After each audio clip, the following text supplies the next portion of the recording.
Greetings to you all in the name of the Lord and Savior Jesus Christ. యేసుక్రీస్తు నామం పేరట మీ అందరికీ మరి శుభాది వందనములు మరి తెలియజేయడం బట్టి నేను ఎంతో సంతోషిస్తున్నాను. అదే రీతిగా ఈ రీతిగా ఎష్కోల్ ప్రార్థనా మందిరంలో సాహసము చేయట కొరకు దేవుడిచ్చినటువంటి ఈ యొక్క అవకాశము, అదే రీతిగా స్థానిక సంఘ పెద్దలైనటువంటి అన్నగారు సేవకుడు లక్ష్మణ అన్నగారు, అదే డేవిడ్ పాల్, అదే రీతిగా సంఘం ఉన్నటువంటి పెద్దలైన వారికి మరి విశ్వాసులైన వారందరికీ కూడా మరి అంకుల్ వారికి కూడా మరి ప్రభు పేరట మీ అందరికీ శుభాది వందనములు తెలియజేస్తున్నాను. ఎప్పుడు అనుకోలేను మరి ఈ రీతిగా మీ మధ్య ఉంటానని. అప్పుడప్పుడు డేవిడ్ అన్నగారితో మరి మాట్లాడేవాడిని. అయితే మరి ఇక్కడ ఉంటారు మరి ఈ స్థలం అని అట్లా నేను ఎప్పుడు అనుకోలే. ఎందుకంటే దేవుని యొక్క ఉద్దేశాలు మరి వేరు. సో దేవుని యొక్క సమయంలో దేవుని యొక్క బిడ్డలతో మరి ఈ రీతిగా సాహసము మరి చేయట కొరకై మరి దేవుడు అనుగ్రహించినటువంటి ఈ యొక్క అవకాశాన్ని బట్టి దేవునికి వందనాలు. ఆరాధన అనేది చాలా ప్రాముఖ్యం. మరి ప్రభుని ఇంతవరకు మనము ఆరాధిస్తూ వచ్చాం. అయితే మన ముందుంచబడినటువంటి ప్రభు యొక్క బలలో మరి మన పాలు పొందడానికి కొరకై ప్రభు ఇచ్చినటువంటి చక్కని అవకాశాన్ని బట్టి దేవునికి వందనాలు. ఈ యొక్క ప్రభు యొక్క బల్ల 1941 సంవత్సరంలో మరి జూన్ 12వ తారీఖున ఆరంభించబడినటువంటిది ప్రభు యొక్క బల్ల.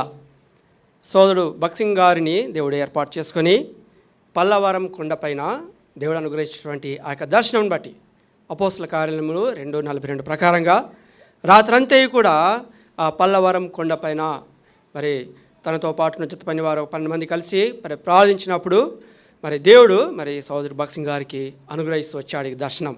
ఎందుకంటే చాలామందికి ఈ నేటి తరం వారికి ఎక్కువ ప్రత్యక్షత బహుశా తెలియకపోవచ్చు మరి ప్రభు యొక్క బల్ల గురించి. అందుకే నేను ఎక్కడ పోయినప్పటికీ కొంత ఇంట్రడక్షన్గా మరి ఆ ప్రభు యొక్క బల్ల గురించి పాలు పొందుతున్నామంటే పాలు పొందుతాం అంటే వాట్ ఇస్ ద రీజన్. ఎందుకంటే ప్రభు యొక్క బల్ల మరి కేవలము మరి ప్రపంచ దేశాల్లో అనేకమైన దేశాలను తిరుగుతూ వచ్చినప్పటికీ ఇక ప్రభు యొక్క బల్ల మరి కేవలము మరి హెబ్రోన్ మందిరంలో తప్పితే మరి ఈ యొక్క ప్రభు యొక్క బల్ల మరి సహవాసము ఆరాధన ఏ సహవాసంలో కూడా ఏ దేశం వెళ్ళినప్పుడు ఎక్కడ నీకు కనిపించదు. అయితే we are very thank to God that God has given this great fellowship. ఇక సహవాసంలో నువ్వు నేను కూడా ఉండి ప్రభువునందు ఆనందించుట ఇదొక ధన్యత. అయితే 1941 జూలై మాసంలో ఆరంభించేటువంటి ఈ యొక్క ప్రభు యొక్క బల్ల దేవుడు తనకు భక్సింగ్ గారికి దర్శనం ఇచ్చాడు. అయితే దేవుడు ఇచ్చినటువంటి ఆ మాట ప్రకారంగా మరి ఆ యొక్క ఉదయకాలము ఆ యొక్క మద్రాసు పట్టణంలో చిన్న పూరి గుడిసెలో ఆరంభించబడినటువంటి ఆరాధన కూడిక 12 మందితో ఆరంభించబడింది. పిల్లారా, అప్పుడప్పట్లే దేవుడు ఇచ్చినటువంటి ఆ యొక్క తలంపుతో మరి ఒక చిన్న రాయి తీసుకొచ్చి భక్సింగ్ గారు ఆ 12 మందిలో చిన్న గుడిసెలో పెట్టాడు. తర్వాత రూమాల్స్ ఉంటాయి కదా, వైట్ రూమాల్స్, వాళ్ళకి మద్రాసు వాళ్ళు కట్టుకునే రూమాలు, ఆ తెల్ల బట్ట బండ మీద పెట్టాడు. తర్వాత ఒక బ్రెడ్ తీసుకొచ్చి పెట్టాడు. తర్వాత నిమ్మరసము పెట్టాడు. తర్వాత 9 గంటలకు ఆరంభించేటువంటి ఈ యొక్క ఆరాధన కూటిక 12 మందితో 3 గంటలకు ముగించబడింది. ఇప్పుడు 1:30 దాటితే అందరు నన్ను చూస్తారు ఇప్పుడు. సో ఇంకా అనుకోకుండా అసలు నేను ఉదయకాలం ఏం చూసాము, తుమ్మ చెట్టు. అయితే మరి ఫైనల్ మెసేజ్లో ఒలివ చెట్టు గురించి నేను అనుకున్నాను. అనుకోని రీతిగా ఇంకోటి ఫైల్ డెడికేషన్ ఉంది, తర్వాత సాక్ష్యం అని చెప్పారు. తర్వాత అనేసరికి నాకు కన్ఫ్యూజ్ అయిపోయి ఏం చేశానంటే ఒలివ చెట్టుని పక్కన పెట్టాను. ప్రభుత్వమైతే మరి రానున్న దినాల్లో మరి దేవుడు అవకాశం ఇస్తే ఒలివ చెట్టు గురించి చెప్పుకుంటాం. అయితే కొన్ని తలంపులు మరి ప్రభు బల్ల గురించి మనం చూసుకొని మరి ముందుకు వెళ్తాం. అయితే మరి ఇక ప్రభు యొక్క బల్ల 1941 సంవత్సరంలో ఆరంభించడానికి ప్రభు యొక్క బల్ల. సో ఆ రీతిగా 3 గంటలకు 12 మందితో ఆరంభించిన కూడిక కదా, మరి 3 గంటలకు ముగించారంటే అర్థం చేసుకోవాలి కదా. వాళ్ళు మరి ఆరాధించిన తర్వాత వాళ్ళు ప్రభు యొక్క బలలో పాలు పొంది తర్వాత ఒకటే ఎంతో సంతోషంతో వాళ్ళు ఏడుస్తున్నారంట, ఆరాధిస్తున్నారంట. ప్రభువా, ఇంతవరకు మాకు మరి ప్రార్థననే మాకు తెలుసు, కానీ ఆరాధన ప్రత్యక్షత మాకు తెలియదు. ఎందుకంటే మనం ఆంధ్రప్రదేశ్ దాటి బయటికి వెళితే క్రైస్తవులలో ఎన్ని రకాలు ఉన్నాయో అప్పుడు తెలుస్తుంది. ఎందుకంటే ఇక్కడ సిఎస్ఐ, బాప్టిస్ట్, ఇంకా పెంతకోస్తు తప్పితే మనకి ఇక్కడ 3 తెలుసు, అంతే కదా. ఒక్కసారి మనము ఇండియా దాటి ఒక రాష్ట్రం దాటి తర్వాత ఒక కంట్రీ దాటి వెళ్తే మరి రకరకాలు క్రైస్తవుల్లో కూడా మెనీ డెనామినేషన్స్ ఉన్నాయి, అనేక రకాలు ఉన్నాయి. వాళ్ళ యొక్క పద్ధతులు వేరు, తర్వాత వాళ్ళ యొక్క వస్త్రధారణ వేరు, వారి యొక్క ఆరాధన విధానం వేరు. అయితే మరి ఆ యొక్క డెనామినేషన్స్ నుంచి వచ్చేటువంటి ఆ యొక్క వాళ్ళందరూ అందులో ఫిలిప్ అంకుల్ కావచ్చు, ఇంకా మిగతా వాళ్ళు ఉన్నారు. అయితే వారు మరి ఆనంద బాష్పములతో వాళ్ళు దేవుణ్ణి ఆరాధిస్తూ వచ్చారంట. ఎందుకంటే ఈ ఆరాధన క్రమం అనేది ఎక్కడ బయట లేదు. వారి జీవితాల్లో మరి బయట ఎప్పుడు ప్రభు మాకు అది దయచేయి, మాకు ఇది దయచేయి, ప్రభు మాకు ఇది, మాకు అది, కానీ ప్రభుకు వాళ్ళు ఇచ్చింది ఎప్పుడు లేదు. ప్రభుకి ఇచ్చేది ఎప్పుడు ఆరాధనలే కదా. మరి దేవుడికి మనం ఏమి ఇచ్చినా దేవుడు తృప్తి చెందాడంట, కానీ మనకు జివ్వ ఫలముల ద్వారానే. ప్రియులారా, మరి ఆ రీతిగా వాళ్ళు ఆనంద భాషములతోనంట ఒకరిని చూసి ఒకరిని పట్టుకొని ఒకరు ఏడుస్తూ వాళ్ళు దేవుని ఆరాధించారట. పిల్లారా, ఆరాధనలో చాలా ప్రాముఖ్యత. అందుకే మనము మరి భక్సింగ్ గారికి ఆ దినాల్లో ఎందుకు ఇంత వ్యక్తిగతంగా మీరు ఆరాధనకి ఇంత సమయం ఇస్తారంటే, ప్రభుని అంగీకరించిన తర్వాత వాళ్ళు వ్యక్తిగతంగా ఆరాధించకుండా మరి ఉండలేరు. పిల్లారా, ఎందుకంటే 12 మందితో ఆరంభించినటువంటి ఈ యొక్క ప్రభు యొక్క బల్ల, అదే రీతిగా ఈ సహవాసము ఇప్పుడు ప్రపంచమంతటిలో చూసినట్టయితే 16,000 సంఘాలుగా స్థాపించబడి, తర్వాత లక్షల్లో వేల్లో ఇప్పుడు ప్రపంచమంతట్లో ఏ దేశం వెళ్ళినప్పటికీ ఒక మన మందిరము అక్కడ కనబడుతుంది ప్రియులారా. సో అలాంటి సహవాసంలో మరి కలిగి ఉండడము మరి మనము మరి ఎంతో ధన్యమై ఉంటున్నాం ప్రియులారా. అయితే మరి ఒక చిన్న మాట మనం చూసుకుందాం రండి.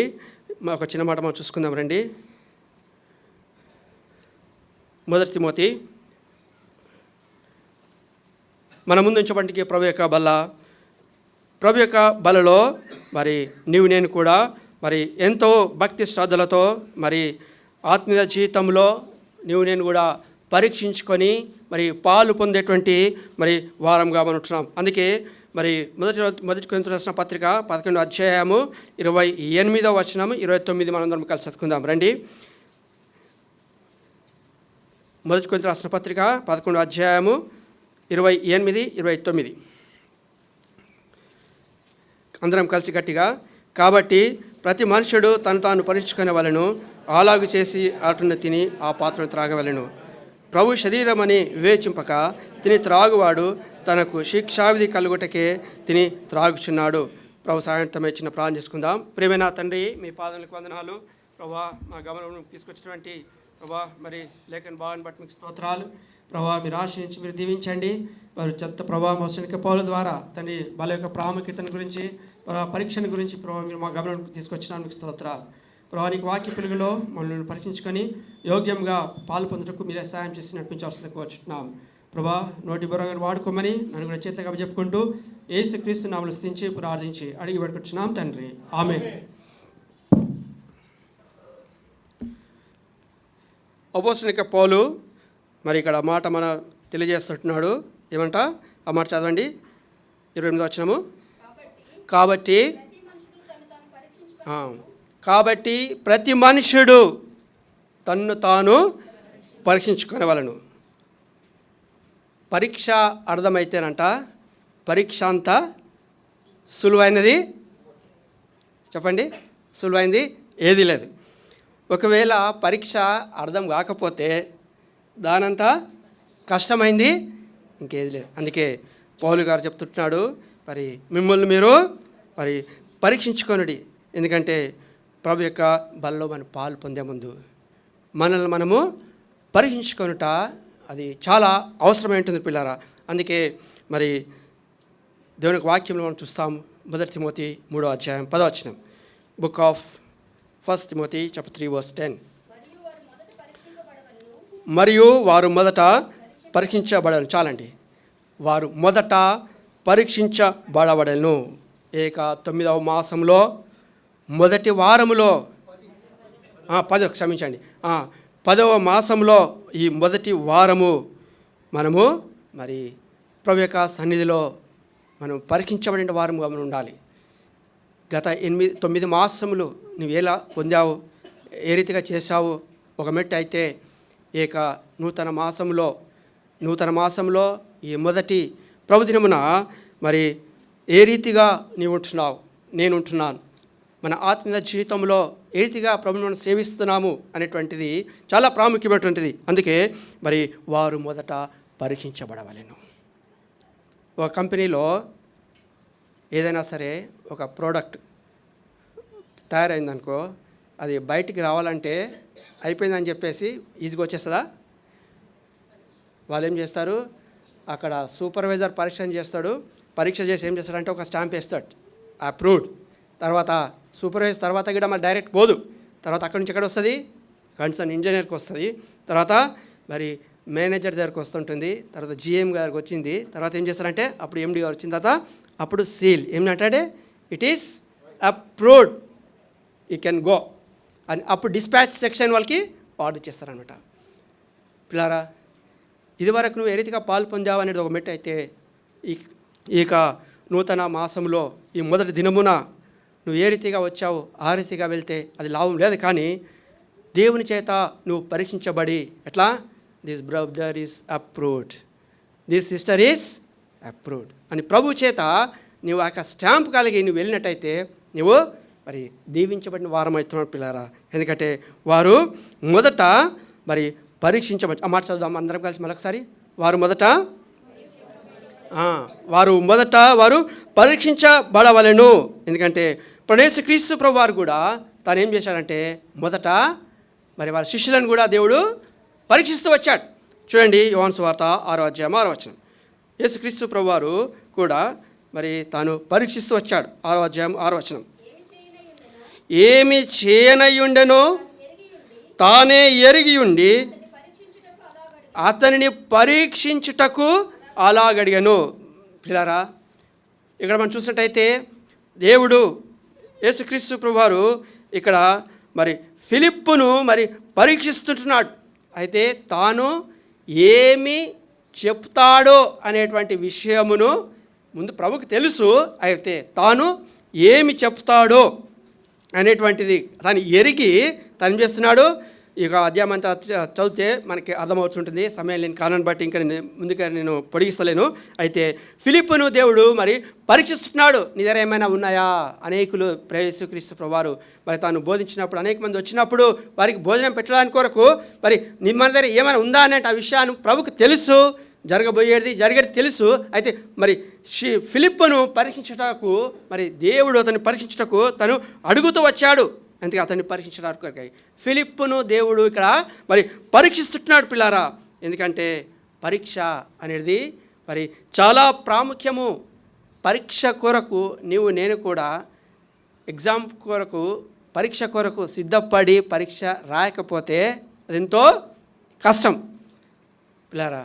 ఒక నలుగురు స్నేహితులు కలిసేట కాలేజీలో ఆ యొక్క ఎగ్జామ్ని, కాలేజ్ జరిగేటటువంటి ఆ ఎగ్జామ్ని ఎగ్గొట్టడానికి కొరకు పథకం వేసుకున్నారట. నలుగురు స్టూడెంట్స్ ఎత్తుకొని ఏం చేశారంటే ఏరేగానే పరీక్షను తప్పించుకోవాలని చెప్పేసి ఆ నలుగురు కూడా ఏం చేశారంటే ఆ రోజు ఉదయకాలం పరీక్ష ఉంది. అయితే వాళ్ళు ఏం చేశారంటే, సార్ మేము అందరం ఫ్యామిలీ వాళ్ళు కలిసి మేము ఒక ఊరికి వెళ్ళాము. అయితే వచ్చేటప్పుడు కారు చెడిపోయింది. అటు వాళ్ళు వేసుకున్న పథకం ఇది. కారు చెడిపోయింది.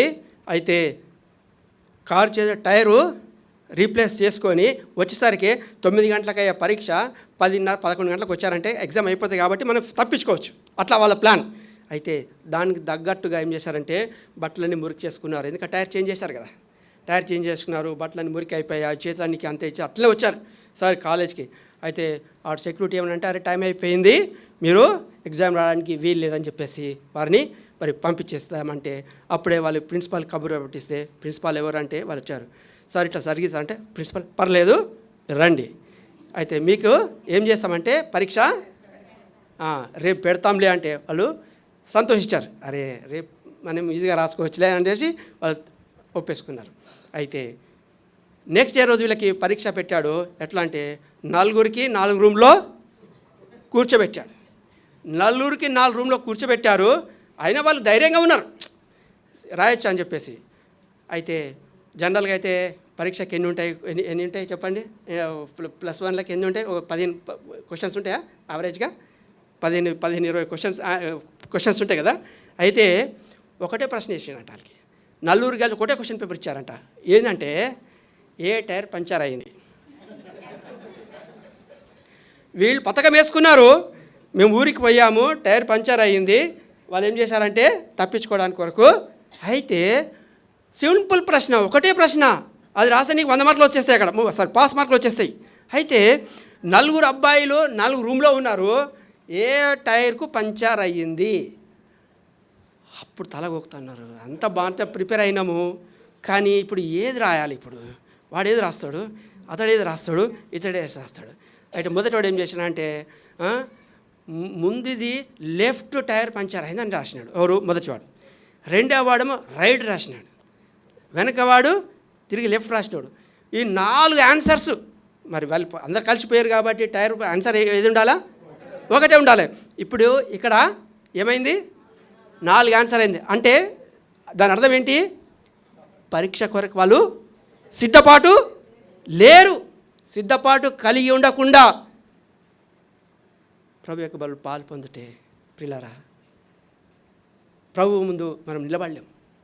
ప్రియులారా, పరీక్ష పౌరునికి అందుకే అపొస్తలుడైన పౌలు చెప్తుంటాడు, మిమ్మల్ని మీరు పరీక్షించుకోవాలి. ఎందుకంటే పరీక్ష మరి చాలా ప్రాముఖ్యమైనటువంటి. ఫిలిప్ కూడా మరి దేవునితో, ప్రభు యేసుక్రీస్తు ప్రభువారితో మరి ఎంతో కాలంగా ఉంటున్నాడు. ఎందుకంటే ప్రియులారా, నువ్వు నేను కూడా ప్రభువును ఎంతో కాలంగా సేవిస్తున్నాం. ఫిలిప్పును పరీక్షించిన రీతిగా ప్రభు మనల్ని కూడా పరీక్షిస్తున్నాడు. ఆ ఫిలిప్పు నువ్వు నేనే. ఇక్కడ కూర్చున్న వాళ్ళందరము ఫిలిప్పులమే. ఎవరున్నారా ఫిలిప్ అనేవాళ్ళు? ఎవరు కదా? ఫిలిప్ అనగా ప్రియమైన వాడు, బిలవడ్. ఫిలిప్ అనగా ప్రియమైన వాడు, ప్రేమ గలవాడు. మనమందరం కూడా మన ప్రభువులకు ప్రియమైనటువంటి వారమే. అయితే ప్రభు కూడా మనం పరీక్షిస్తున్నాడు. పిల్లారా, దేవుడు పరీక్షించే పరీక్ష చాలా గొప్పది. షడ్రక్ మేషక్ అబేద్నెగోలు ఏం చేశాడు? పరీక్షించాడు. ఎందులో పరీక్షించాడు? వేసి ఎక్కడ పరీక్షించాడు? ఇప్పుడు మనకు పరీక్ష అలా పెట్టక ముందే కారణ దినము మనల్ని మనం పరీక్షించుకుంటే కదా ఎంత కూడా ఉండకుండా సింపుల్గా అయిపోతుంది. అయితే ప్రభు పరిధిలోకి వచ్చినప్పుడు కదా మరి మనల్ని మనము మరి పరీక్షించుకునేటువంటి వారికి బాగుంటున్నాం పిల్లరా. ఎందుకంటే ఫిలిప్ విషయంలో మరి దేవుడు మరి పరీక్షించడం మొదటి పరీక్ష చూస్తున్నాం. రండి మరి 2 కొరింథీ 8వ అధ్యాయం 8వ వచనం. 2 Corinthians chapter 8 verse 8.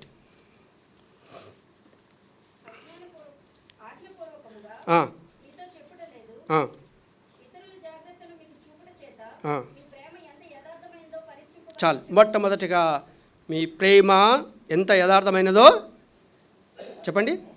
మీ ప్రేమ ఎంత యథార్థమైనదో పరీక్షింపబడవలెను. పిల్లారా, మొట్టమొదటి పరీక్ష పిల్లారా, మీ ప్రేమ ఎంత యథార్థమైనదో. పిల్లారా, ప్రభుని ఏ రీతిగా మనం సేవిస్తున్నాం, దేవుని సంఘాన్ని మనం ఏ రీతిగా ప్రేమిస్తున్నాం. ఆరంభ దినాల్లో ఉన్న ప్రేమ, ఆరంభ దినాల్లో ఉన్నటువంటి సేవించే విషయంలో ఈరోజు ఉన్నదా? ప్రభుని మనం ఏ రీతిగా ప్రేమిస్తున్నాం? ప్రభు యొక్క బలెదుట వచ్చినప్పుడు కదా మరి మనల్ని మనము మరి పరీక్షించుకునే వారు కూడా దేవుని బిడ్డలను, దేవుని యొక్క సేవకుని లేకపోతే సంఘమును మరి ఏ రీతిగా ప్రేమిస్తున్నావు? నీ ప్రేమలో ఏదైనా కొరత ఉంటుందా? అందుకే ఎఫెసీ సంఘంలో చెప్తా ఉంటుంటే కదా మరి మొదటి ప్రేమ కోల్పోయారు. మొదటి ప్రేమ కోల్పోవటం ద్వారా కదా మనకు ఎంతో అశాంతి, సంఘంలో కలవరము కదా, సంఘంలో మరి నెమ్మదిలేని పరిస్థితి. అంటే మొదటి ప్రేమను కోల్పోయినటువంటి వారు అని చెప్పేసి హెచ్చరించబడుతుంటుంది. పిల్లారా, ఒకవేళ మన సంఘాన్ని, స్థానిక సంఘంలో మనం ఏదిగా సేవిస్తున్నాం, దేవునిగా బిడ్డలను, దేవుని సంఘాన్ని మనం పరిశీలించుకునే వారం ఉండాలి. పిల్లారా, ఒకవేళ ప్రభునితో మాట్లాడినట్టయితే మనం సరి చేసుకొని యోగ్యంగా ప్రభు యొక్క బలలో పాలు పొందితే అది ఎంతో మరి ధన్యులంగా ఉంటున్నాం పిల్లారా. ఎందుకంటే అమెరికాలో ఒకటి జపాన్ వాళ్ళు తయారు చేసి ఒక మిషన్ మరి అమెరికాకు మరి పంపించారంట. అప్పుడు అమెరికాలో నడుస్తుంది అంటున్నారు. LDM, love detector machine. LDM అనే మిషన్ వచ్చిందంట. పరీక్షిస్తుందంట, ప్రేమను పరీక్షిస్తుందంట. అది ప్రేమను భార్య దగ్గర పెట్టారంట. ఆ మిషన్ నువ్వు చెప్పగలరా? అదే పరీక్ష, అది మీటర్ చూపిస్తుందట. అది ఆ భార్య దగ్గర పెట్టినప్పుడు ఆ LDM మిషన్ ఏం చూపిస్తుందంటే మరి భర్త మీద ఆమెకంట 30% ప్రేమ ఉందంట, 30% ప్రియారా. అయితే మరి భర్తకు భార్య మీద చూపిస్తూ ఉంటే 50% అనంట. పిల్లారా, మిషన్ల ద్వారా మరి పరీక్షించిన దానికంటే మనల్ని మనమే పరీక్షించుకొని కదా మరి యోగ్యంగా కదా మన కుటుంబాలను ప్రేమిస్తూ తర్వాత దేవుని మందిరాన్ని ప్రేమించినప్పుడు మరి నిజంగా ఇవన్నీ మనకు అవసరం లేదు. వాక్యానుసారంగా వాక్యమును విని వాక్య ప్రకారంగా మన జీవితాలను సరిచేసుకొని యోగ్యంగా పాలు పొందినప్పుడు పిల్లారా మన తెరవబడిన ఆకాశమును మరి చూసేటువంటి వారంగా ఉంటున్నాం. మొట్టమొదటిగా మన ప్రేమకు పరీక్ష. మనం ఏ రీతిగా మనం ప్రేమిస్తున్నాం, దేవుని సంఘాన్ని లేకపోతే దేవుని ఇంటిని దేవుణ్ణి ఏ రీతిగా మనం ప్రేమిస్తున్నాం. రెండవదిగా 1 పేతురు 1:7, రెండవదిగా 1 పేతురు 7:1 నశించిపో సువర్ణము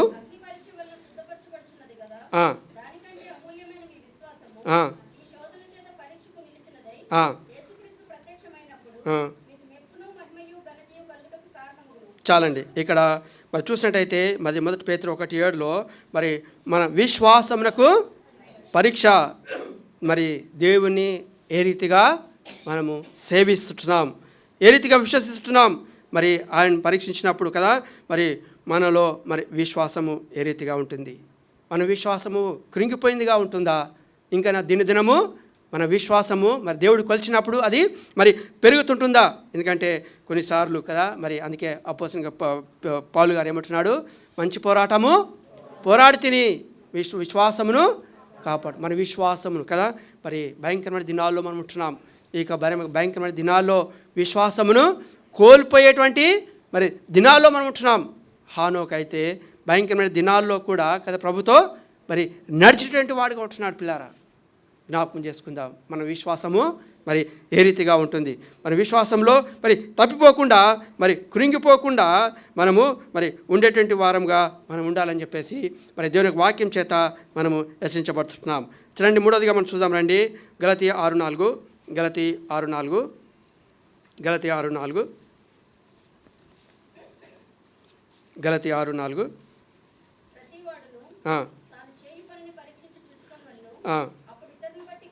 చాలండి. ఇక్కడ పనికి పరీక్ష. నువ్వేం చేస్తున్నావు, ఎలాంటి పని చేస్తున్నావు, మరి దేవుడు నువ్వు చేసేటువంటి పనిని మరి దేవుడు మరి ఆనందిస్తున్నాడా. దేవునికి ఇష్టమైనటువంటి పని కదా మరి మనం ఏం చేయాలంటే దేవునికి మరి ఇష్టమైనటువంటి పని దేవుని మందిరంలో కూడా కదా మరి దేవా నీ చిత్తమేన కదా దేవునికి మరి ఇష్టమైనటువంటి పని, ఇష్టమైనటువంటి పరిచర్య, దేవునికి ఇష్టముగా మరి మరి నీవు నేను కూడా ఉండాలని మరి దేవుడు ఆశపడుతున్నాడు. పిల్ల మన పనికి పరీక్ష. నువ్వు చేసేటువంటి ప్రతి పనిని దేవుడు అంగీకరిస్తున్నాడు, దేవుడు సంతోషపడుతుండా. ఒక శిల్పికారంట తను ఏం చేస్తున్నాడంట, మరి ఒక రాజు ఆ యొక్క శిల్పికారికి ఏం చేశాడంట, మరి తన యొక్క రాజ్యంలో తన యొక్క బొమ్మను పెట్టడానికి కొరకు ఆ యొక్క రాజు యొక్క ఫిగర్ని తను స్టాచ్యూని చేయమని చెప్పాడంట. తాను చేశాడంట. ఆ స్టాచ్యూ చేయడానికంట 3 years పట్టిందంట. 3 years పట్టింది. తర్వాత అంత బాగానే జరిగింది. కానీ ఆ యొక్క శిల్పికి అందులో చిన్నగా ఆ యొక్క మరి కాలుకి ఆ గోరు ఉంటుంది కదా, రాజు ఎలా ఉండాలో ఆ రీతిగా చేశాడు. అయితే చిన్నగా బొటన వెళ్ళి గోరు చిన్న ఆవగింజ అంతా అది ఇరిగిందనమాట. అయితే దాన్ని పక్కన పెట్టాడు. తర్వాత మళ్ళీ 3 years మళ్ళీ ఇంకోటి పిచ్చేసాడు. 3 years పెట్టాడు, అంత అయిపోయింది. తర్వాత రాజుగారిని తిరిగి ఆహ్వానించి తన యొక్క పనితనము చూడడానికి చూస్తూ ఉంటుంటే, అరే నేను ఒకటి చేయమని చెప్పాను, నువ్వు రెండెందుకు చేశావు అంటే, లేదు సార్ ఒక దానిలో కొద్దిగా లోపం ఉంది, దాని కొరకు రెండోది నేను చేయాల్సి వచ్చింది అని అంటే, అప్పుడు రాజుగారు చూస్తున్నాడు, అది ఒకటే ఉంది, ఏమాత్రం లోపం నాకు కనపడతలేదు. అయితే అప్పుడు ఆ శిల్పి ఏమన్నాడంటే, సార్ నేను శిల్పిని, నేను పని చేసేవాని కాబట్టి అందులో పొరపాటు ఏవదో నాకు తెలుసు సార్, మీకు తెలియదు. అందుకే దేవుని పనిని పర్ఫెక్ట్గా చేయుటకు దేవుడు ఆశపడుతున్నాడు పిల్లరా. ఎందుకంటే ఆయన శిల్పియు నిర్మాణకుడే ఉంటున్నాడు. పిల్లరా, నువ్వేం చేస్తున్నావో ఎక్కడ ఉంటున్నావో కదా దేవునికి బాగా తెలుసు. పిల్లరా, ఆయన శిల్పియు ఆయన నిర్మాణకుడే ఉంటున్నాడు. పిల్లరా, మనం చేసేట ప్రతి పని కూడా దేవుడు చూస్తుంటున్నాడు. 4 గోడల మధ్యలో ఉండి తర్వాత మనము ఏం చేస్తున్నామో ఎవరికి తెలియదు అనుకుంటారు. 1989 సంవత్సరంలో ఇండియా నుండి నేను మస్కట్ ఓమాన్కు వెళ్ళటకు దేవుడు కృప చూపించి వచ్చాడు. పిల్లరా, అక్కడికి చాలామంది ఇక్కడ నుంచి మరి అనేకులు మరి ఇక్కడ నుంచి వస్తారు. చాలామంది ఆంధ్ర ప్రాంతం నుంచి సహోదరులు వస్తారు. మరి చాలామంది అక్కడ హౌస్ మేట్స్ చేయడానికి కొరకని తర్వాత ఇంకా ఇతర కార్యక్రమ పనులకని చాలామంది వస్తుంటారు. అంటే మరి అక్కడ వచ్చిన తర్వాత కొంతమంది ఏం చేస్తారంటే మమ్మల్ని ఇక్కడ అంటే మరి లోకల్ సంఘస్థులు చూడొచ్చు, సేవకుడు చూడొచ్చు, లేకపోతే ఇంటి పక్క వారు చూడొచ్చు అని చెప్పేసి ఒక భయం ఉంటుంది. అయితే దేశంలోనికి వచ్చిన తర్వాత ఫ్రీ బర్డ్స్ అయిపోతాం కదా, యవనస్తులు కదా, ఇంకెవరైనా సరే మమ్మల్ని ఎవరు కూడా చూడలేరు. అయితే పిల్లరా, 4 గోడల మధ్యలో ఉండి ఇష్టానుసారంగా పాపము చేసేటువంటి వారు కూడా లేకపోలేదు. అయితే అనేక సార్లు అక్కడ వాక్యం చెప్పినప్పుడు తర్వాత ప్రభు యొక్క బలలో పాలు పొందే ముందు అనేక సార్లు హెచ్చరిక ఇచ్చినప్పుడు కొద్దిమంది సహోదరులు ఈ వారం రాలేరని చెప్పేసి ఇంటికి వెళ్ళగానే వైఫ్ ఏం చేస్తుందంటే వాళ్ళని ఫోన్ చేసి ఎందుకు రాలేరు, ఏం సంగతి అని వాళ్ళని పలకరించి మరి ఆదరించినట్టు చెప్తా ఉంటుంటే వాళ్ళు ఏదో కారణము చెప్పేవారు. దేవుని మందిరానికి మీరు ఎందుకు రాలేరు అని అడుగుతూ ఉంటుంటే ఏదో కారణం చెప్తారు, కానీ అసలు కారణం ఇంకో సిస్టర్ ద్వారా మనకు ఇన్ఫర్మేషన్ వచ్చేస్తుంది. వాళ్ళు ఎందుకు రాలేరు అంటాక మన మందిరంలో ప్రభు బల్ల ఉంటుంది కదా, అందుకే వాళ్ళు రాలేరు. ఎందుకంటే మరి ఫారెన్ కంట్రీలో దుబాయ్, షార్జా, తర్వాత మస్కట్, ఇంకా వేరే ఫారెన్ కంట్రీలో ఎట్లా ఉంటుందంటే మన మాదిరిగా కట్టబడిన మందిరాల్లో దేవుని మనము ఆరాధించేటువంటి వారము అవకాశం లేదు. ఎందుకంటే అక్కడ గవర్నమెంట్ మనకు పరమతి ఇవ్వదు. చాప్లేన్స్ అనేటువంటిది ఒకటి ఏర్పాటు చేస్తారు. చాప్లేన్స్ అంటే మొత్తం గవర్నమెంట్ వాళ్ళ యొక్క అధికారంతో ఒక పెద్ద ఏరియా ఉంటుంది, మొత్తం కాంపౌండ్ వాల్ ఉంటుంది. అందులో ఇలాంటి బిల్డింగ్స్ ఒక 150 వరకు ఉంటాయి. 150 అంటే ఇప్పుడు 3 అంతస్తులు ఉంటుంది. ఫస్ట్ ఫ్లోర్, సెకండ్ ఫ్లోర్ ఇది ఉంటుంది అనమాట. ఈ రూమ్ ఉంటుంది. ఇది మనం హెబ్రోన్ మందిరానికి సహవాసం కొరకు మనం ఏర్పాటు చేసుకోవాలనుకుంటే అక్కడ ఉన్నటువంటి బాధ్యత గల సహోదరుడు ఎవరైనా సరే ఉన్నారనుకో, నాలాంటి వాళ్ళకి మీలాంటి వారు ఎవరైనా ముందుకు దేవుని సేవించాలంటే దృక్పథంతో ఉన్నప్పుడు ఏం చేస్తారు, వాళ్ళు ముందుకు ఏం చేస్తారంటే మరి వాళ్ళ పేరు మీద రిజిస్టర్డ్ అవుతుంది. అక్కడ వాళ్ళ పేరు మీద రిజిస్టర్ అయిపోయినాయి. తర్వాత మన డాక్యుమెంట్స్ అన్నీ వాళ్ళకు అవసరమైన డాక్యుమెంట్స్ వాళ్ళకి ఇచ్చినప్పుడు అది నీ పేరు మీద ఉంటుంది. దానికి అద్దె చెల్లించాల్సి వస్తుంటుంది ఒక 2 గంటలు. మరి మాకు 1.5 గంటన్నర టైం ఇచ్చేవాళ్ళు. ఆ 1.5 గంటన్నర టైంలో ఆరాధన మెసేజ్ అయిపోవాలి, ఆ 1.5 గంటన్నర టైంలో మరి టేబుల్ మెసేజ్ అయిపోవాలి, పాటలు, తర్వాత ఇంకేమైనా కార్యక్రమాలు ఉంటే పేర్లు కానీ ఉంటే అన్నీ అన్నీ అయిపోవాలి. అంటే 10 నిమిషాలు ఆరాధన వర్తమానం, తర్వాత 15 నిమిషాలు బలవర్తమానం, తర్వాత మరి ఆ 1.5 అవర్లో కూడా మళ్ళీ సామాన్ మనం ప్యాక్ చేసుకొని మనం వెళ్ళిపోవాలి. మైకులు కానీ, తబలాలు కానీ, మిక్చర్ బోర్డు కానీ ఇవన్నీ ఏం చేయాలి, కీబోర్డ్ అన్నీ మనం ఎవరి వాళ్ళు మన సామాన్ తీసుకొని మనం ఎత్తుకొని మన ఇంటికి వెళ్ళిపోవాలి.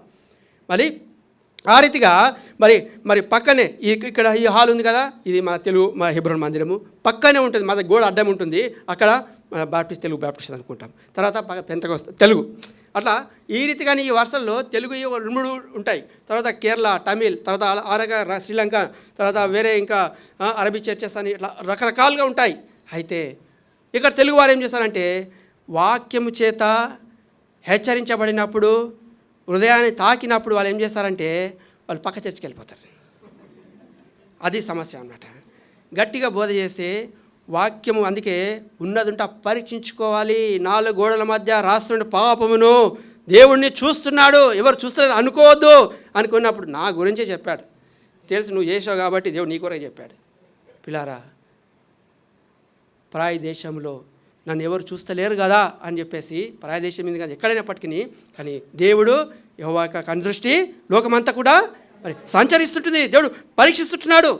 అయితే పిల్లారా, ఆ రీతిగా 89వ సంవత్సరంలో ఆ రీతిగా అక్కడ మేము వెళ్ళినప్పుడు తర్వాత ఆ రీతిగా నేను దేవుని హెబ్రోన్ మందిరమును కనుక్కోవడానికి కొరకు నేను ప్రయత్నం చేస్తూ ఉంటుంటే మరి 2 మాసాలు పట్టింది.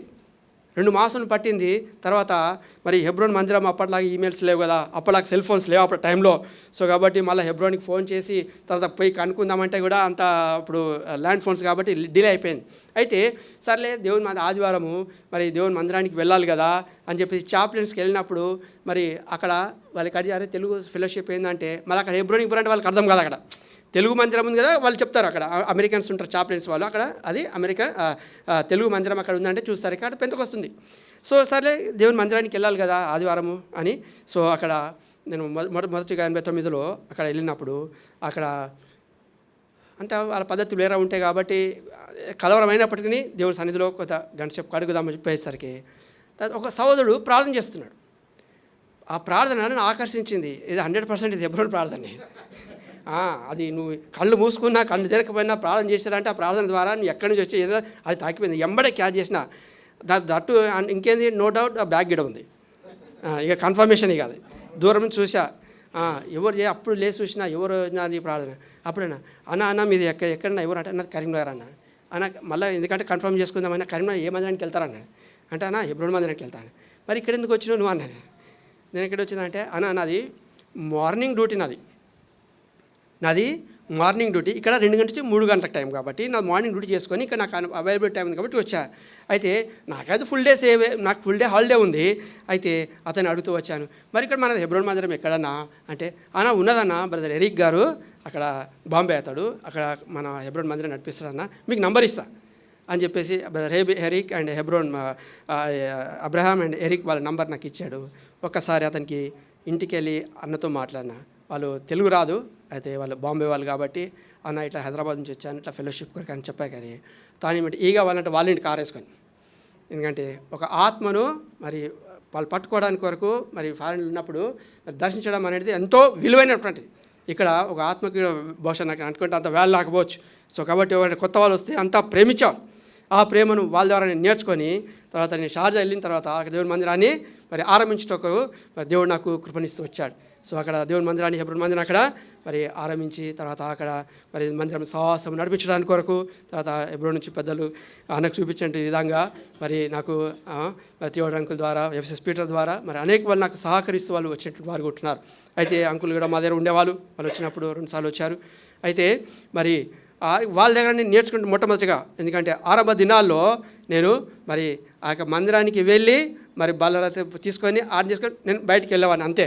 అయితే అప్పుడు 21లో అన్న ఇమాన్యుల్ అన్న అక్కడ మ్యాథ్స్ టీచర్గా పనిచేసేటటువంటి ఇక్కడ ఉన్నట్టు మన శాలయంలో.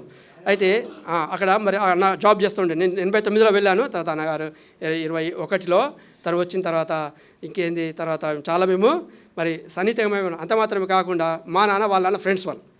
ఎందుకంటే మా నాన్న గౌడ్స్ నుంచి దేవుడు రక్షించుకున్నాడు, వాళ్ళే గౌడ్స్. సో కాబట్టి మా నాన్న వాళ్ళ నాన్నగారు ఎంతో మిక్కిలి ఫ్రెండ్స్ అనుకోని రీతిగా ఇట్లా చెప్పినప్పుడు చాలా ఎంతో మరి సంతోషంగా మేము గడిపేటువంటి అక్కడ మేము దినాలు మరి హాలిడేస్ వచ్చినప్పుడు బయటికి మరి ఆనందకోవాల్సి తను కూడా నన్ను ఎంతగానో మరి బలపరిచేటువంటి వాడుగా ఉంటున్నాడు, ఎంతగానో నన్ను కూడా ఎంకరేజ్ చేసేటవాడు. అక్కడ వచ్చిన తర్వాత అన్నగారి కూడా అక్కడ సంఘాన్ని మరి సంఘ పరిచయలో ఎక్కువ బలంగా మరి వాడుకునేటువంటి వాడు. అయితే నన్ను కూడా ఏం చేశాడంటే మరి పుల్పిట మీదకి లాగేవాడు. అయితే నన్ను అనేక సార్లు నన్ను మరి రాలని చెప్పేసి ట్రాన్స్లేషన్ కానీ వాక్య పరిచయాలు ముందుకు రావడానికి కొరికి నన్ను ఎంతగానో ప్రోత్సహిస్తూ వచ్చాడు. కానీ నేనేం చేశానంటే నేను అనేక సార్లు తనకు తెలియదు బహుశా అని నేను అంటే తప్పించుకొని ఆఫీస్ ఉందని చెప్పేసి నేను అంటే పరిచర్యలో ముందుకు రావాలంటే భయం. ఎందుకంటే మరి నిలబడి మాటలు చెప్పాలంటే కూడా నాకు ఆ దినాల్లో భయం. ఆ భయానికి నేను వెనకం చేసేటి వారు. అయితే అన్నగారు నాకు చాలా మరి ప్రోత్సహించేటటువంటి వాడుగా ఉండే. అయితే నేను తప్పించుకొని ఉన్నప్పటికీ తర్వాత మరి దేవుడు తన ప్రణాళికను మరి నెరవేర్చుకునే వాడుకుంటున్నాడు. తర్వాత మరి ఆ రీతిగా మరి తర్వాత అక్కడ ఒక 3 years నేను పనిచేసిన తర్వాత మరి దుబాయ్కి వెళ్ళడం జరిగింది. తర్వాత దుబాయ్కి షార్జా కంటే కొద్దిగా చాలా 5 నిమిషాలు 10 నిమిషాలు త్రోవని అంతే. ఒక బ్రిడ్జ్ ఉంటుంది, ఆ బ్రిడ్జ్ దాటిన తర్వాత షార్జా అయిపోతుంది. తర్వాత ఇక్కడ మరి దుబాయ్ ఉండేది దుబాయ్లోనే, కానీ సాహసం అక్కడ ఉండేది మాది ఇక్కడ వర్క్ చేయాలి అంటే పెద్ద డిఫరెన్స్ ఉన్నంత లోకల్ అది. సో ఆ రీతిగా మరి 2005లో మరి అక్కడ మరి ఆరంభించడానికి దేవుడు కృప ఇచ్చాడు. తర్వాత అప్పుడు జీటీ బెంజమిన్ గారు కూడా అక్కడ మరి వచ్చాడు, మాకు ప్రార్థన చేశాడు. మరి అప్పుడు కూడా అంతే, అప్పుడు సాహసానికి వెళ్తున్నాం, తర్వాత దూరం ఉన్నాము.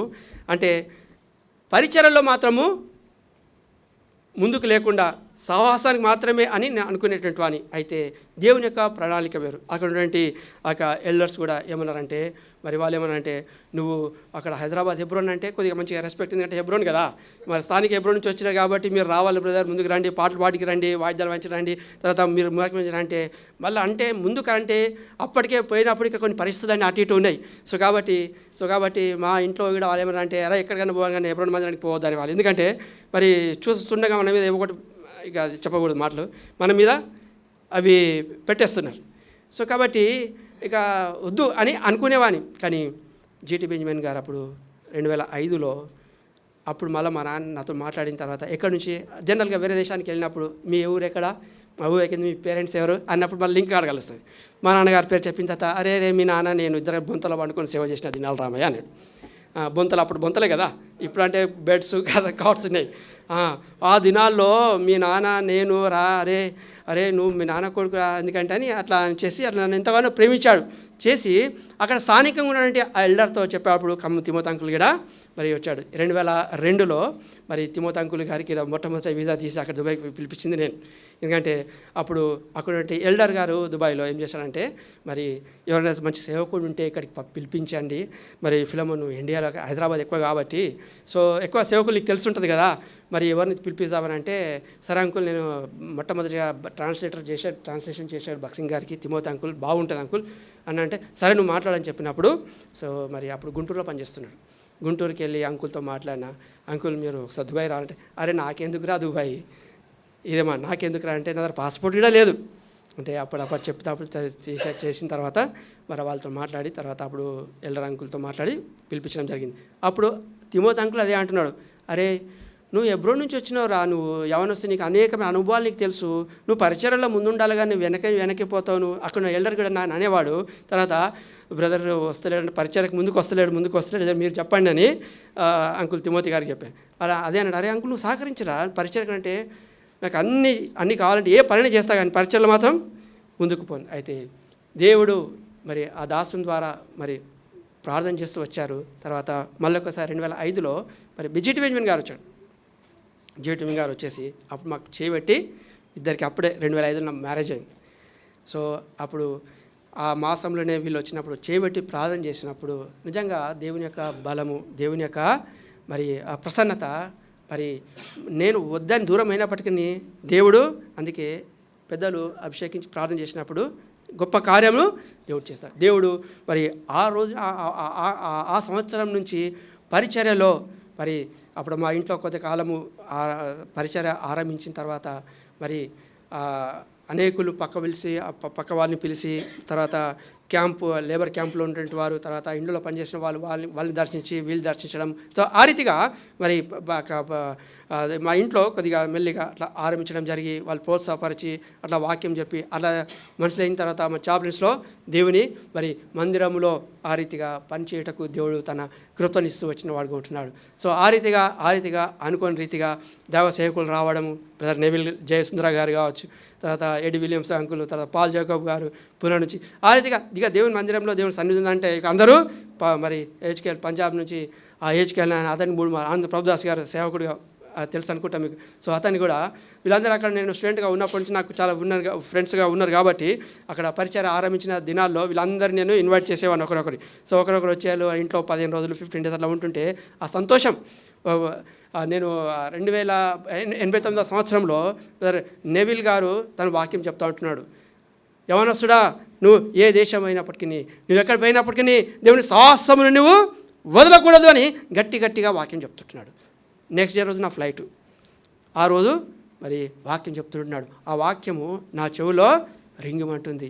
చాలామంది ఏం చేస్తారంటే అక్కడ దాదాపు 15 సంవత్సరాలుగా నేను అక్కడ పరిచర్యలో ఉంటున్నాను. హెబ్రో నుంచి ఎవరు వచ్చినా కొత్త కుటుంబం వచ్చినా వాళ్ళు ఏం చేస్తారని నాకు మరి ఫోన్ చేస్తారు, అన్న వాళ్ళు కొత్త వాళ్ళు వచ్చారు కదా వాళ్ళకి ఫెలోషిప్గా నడిపించు. అయితే నాకేందంటే ఎవరైనా కొత్త వాళ్ళు వచ్చిందంటే ఎగిరి గంతేసుకొని పరిగెత్తుకొని కారు నా వైఫ్ నేను ఇద్దరం కలిసి వెళ్ళిపోతుంది. అంటే ఒక ఆత్మ అంటే దాని వాల్యూ చాలా బలమైన వాల్యూ అది.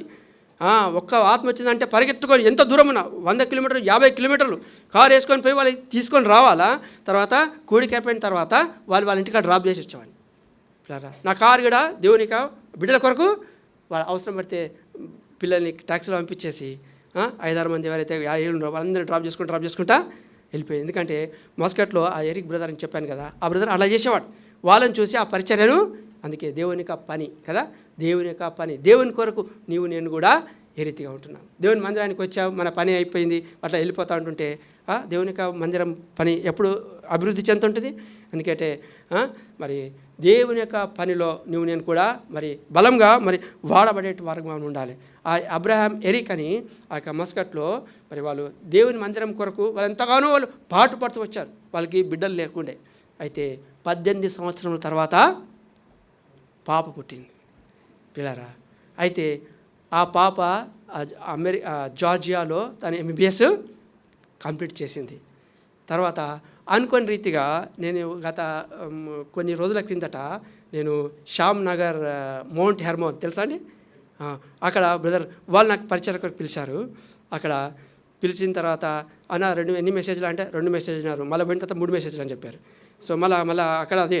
సో తర్వాత ఎన్ని 3 మెసేజ్లు కంప్లీట్ చేసిన తర్వాత అతడు మరి అక్కడ ఉన్నటువంటి విజయ్ కుమార్ అన్న తను నా గురించి పరిచయం చేశాడు. అన్న గల్ఫ్ నుంచి వచ్చే సంగతి వచ్చేసరికి అప్పుడు వాళ్ళు మందిరంలో కూర్చున్నారు. ఎవరు మస్కట్లో ఉన్నట్టు ఎరిక్ బ్రదర్ వాళ్ళ కూతురు వాళ్ళ వైఫ్ వాళ్ళు మందిరంలో కూర్చున్నారు.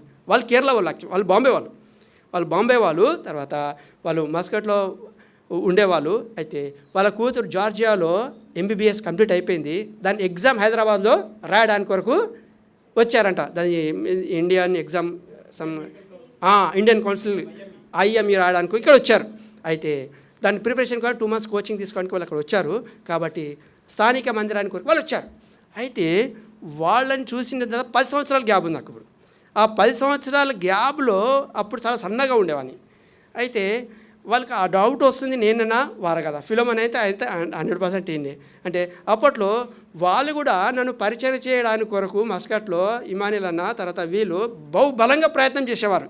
అంటే వాక్య పరిచర్యలో దేవుని పరిచర్యలో మరి నన్ను నిలబెట్టడానికి కొరకు వాళ్ళు చాలా ప్రయత్నం చేసేవారు. కానీ వాళ్ళకంటే ఎక్కువ తప్పించుకొని డ్యూటీని అందించి పరిపోయాను. అరే మస్కట్లో ఉన్నప్పుడు ఈ రీతిగా బ్రదరు దూరం ఉండేటువంటి వారు మౌంట్ హెర్మోన్లో వాక్య పరిచయం చేస్తుంటే ఇన్నేనా అని వాళ్ళకి డౌట్ వస్తుంది అనమాట. దేవుని యొక్క కార్యములు, ఎందుకంటే దేవుని సేవించినప్పుడు దేవుని యొక్క పరిచయాలు ఉన్నప్పుడు మరి ఎంతో ఆనందము మరి సంతోషము.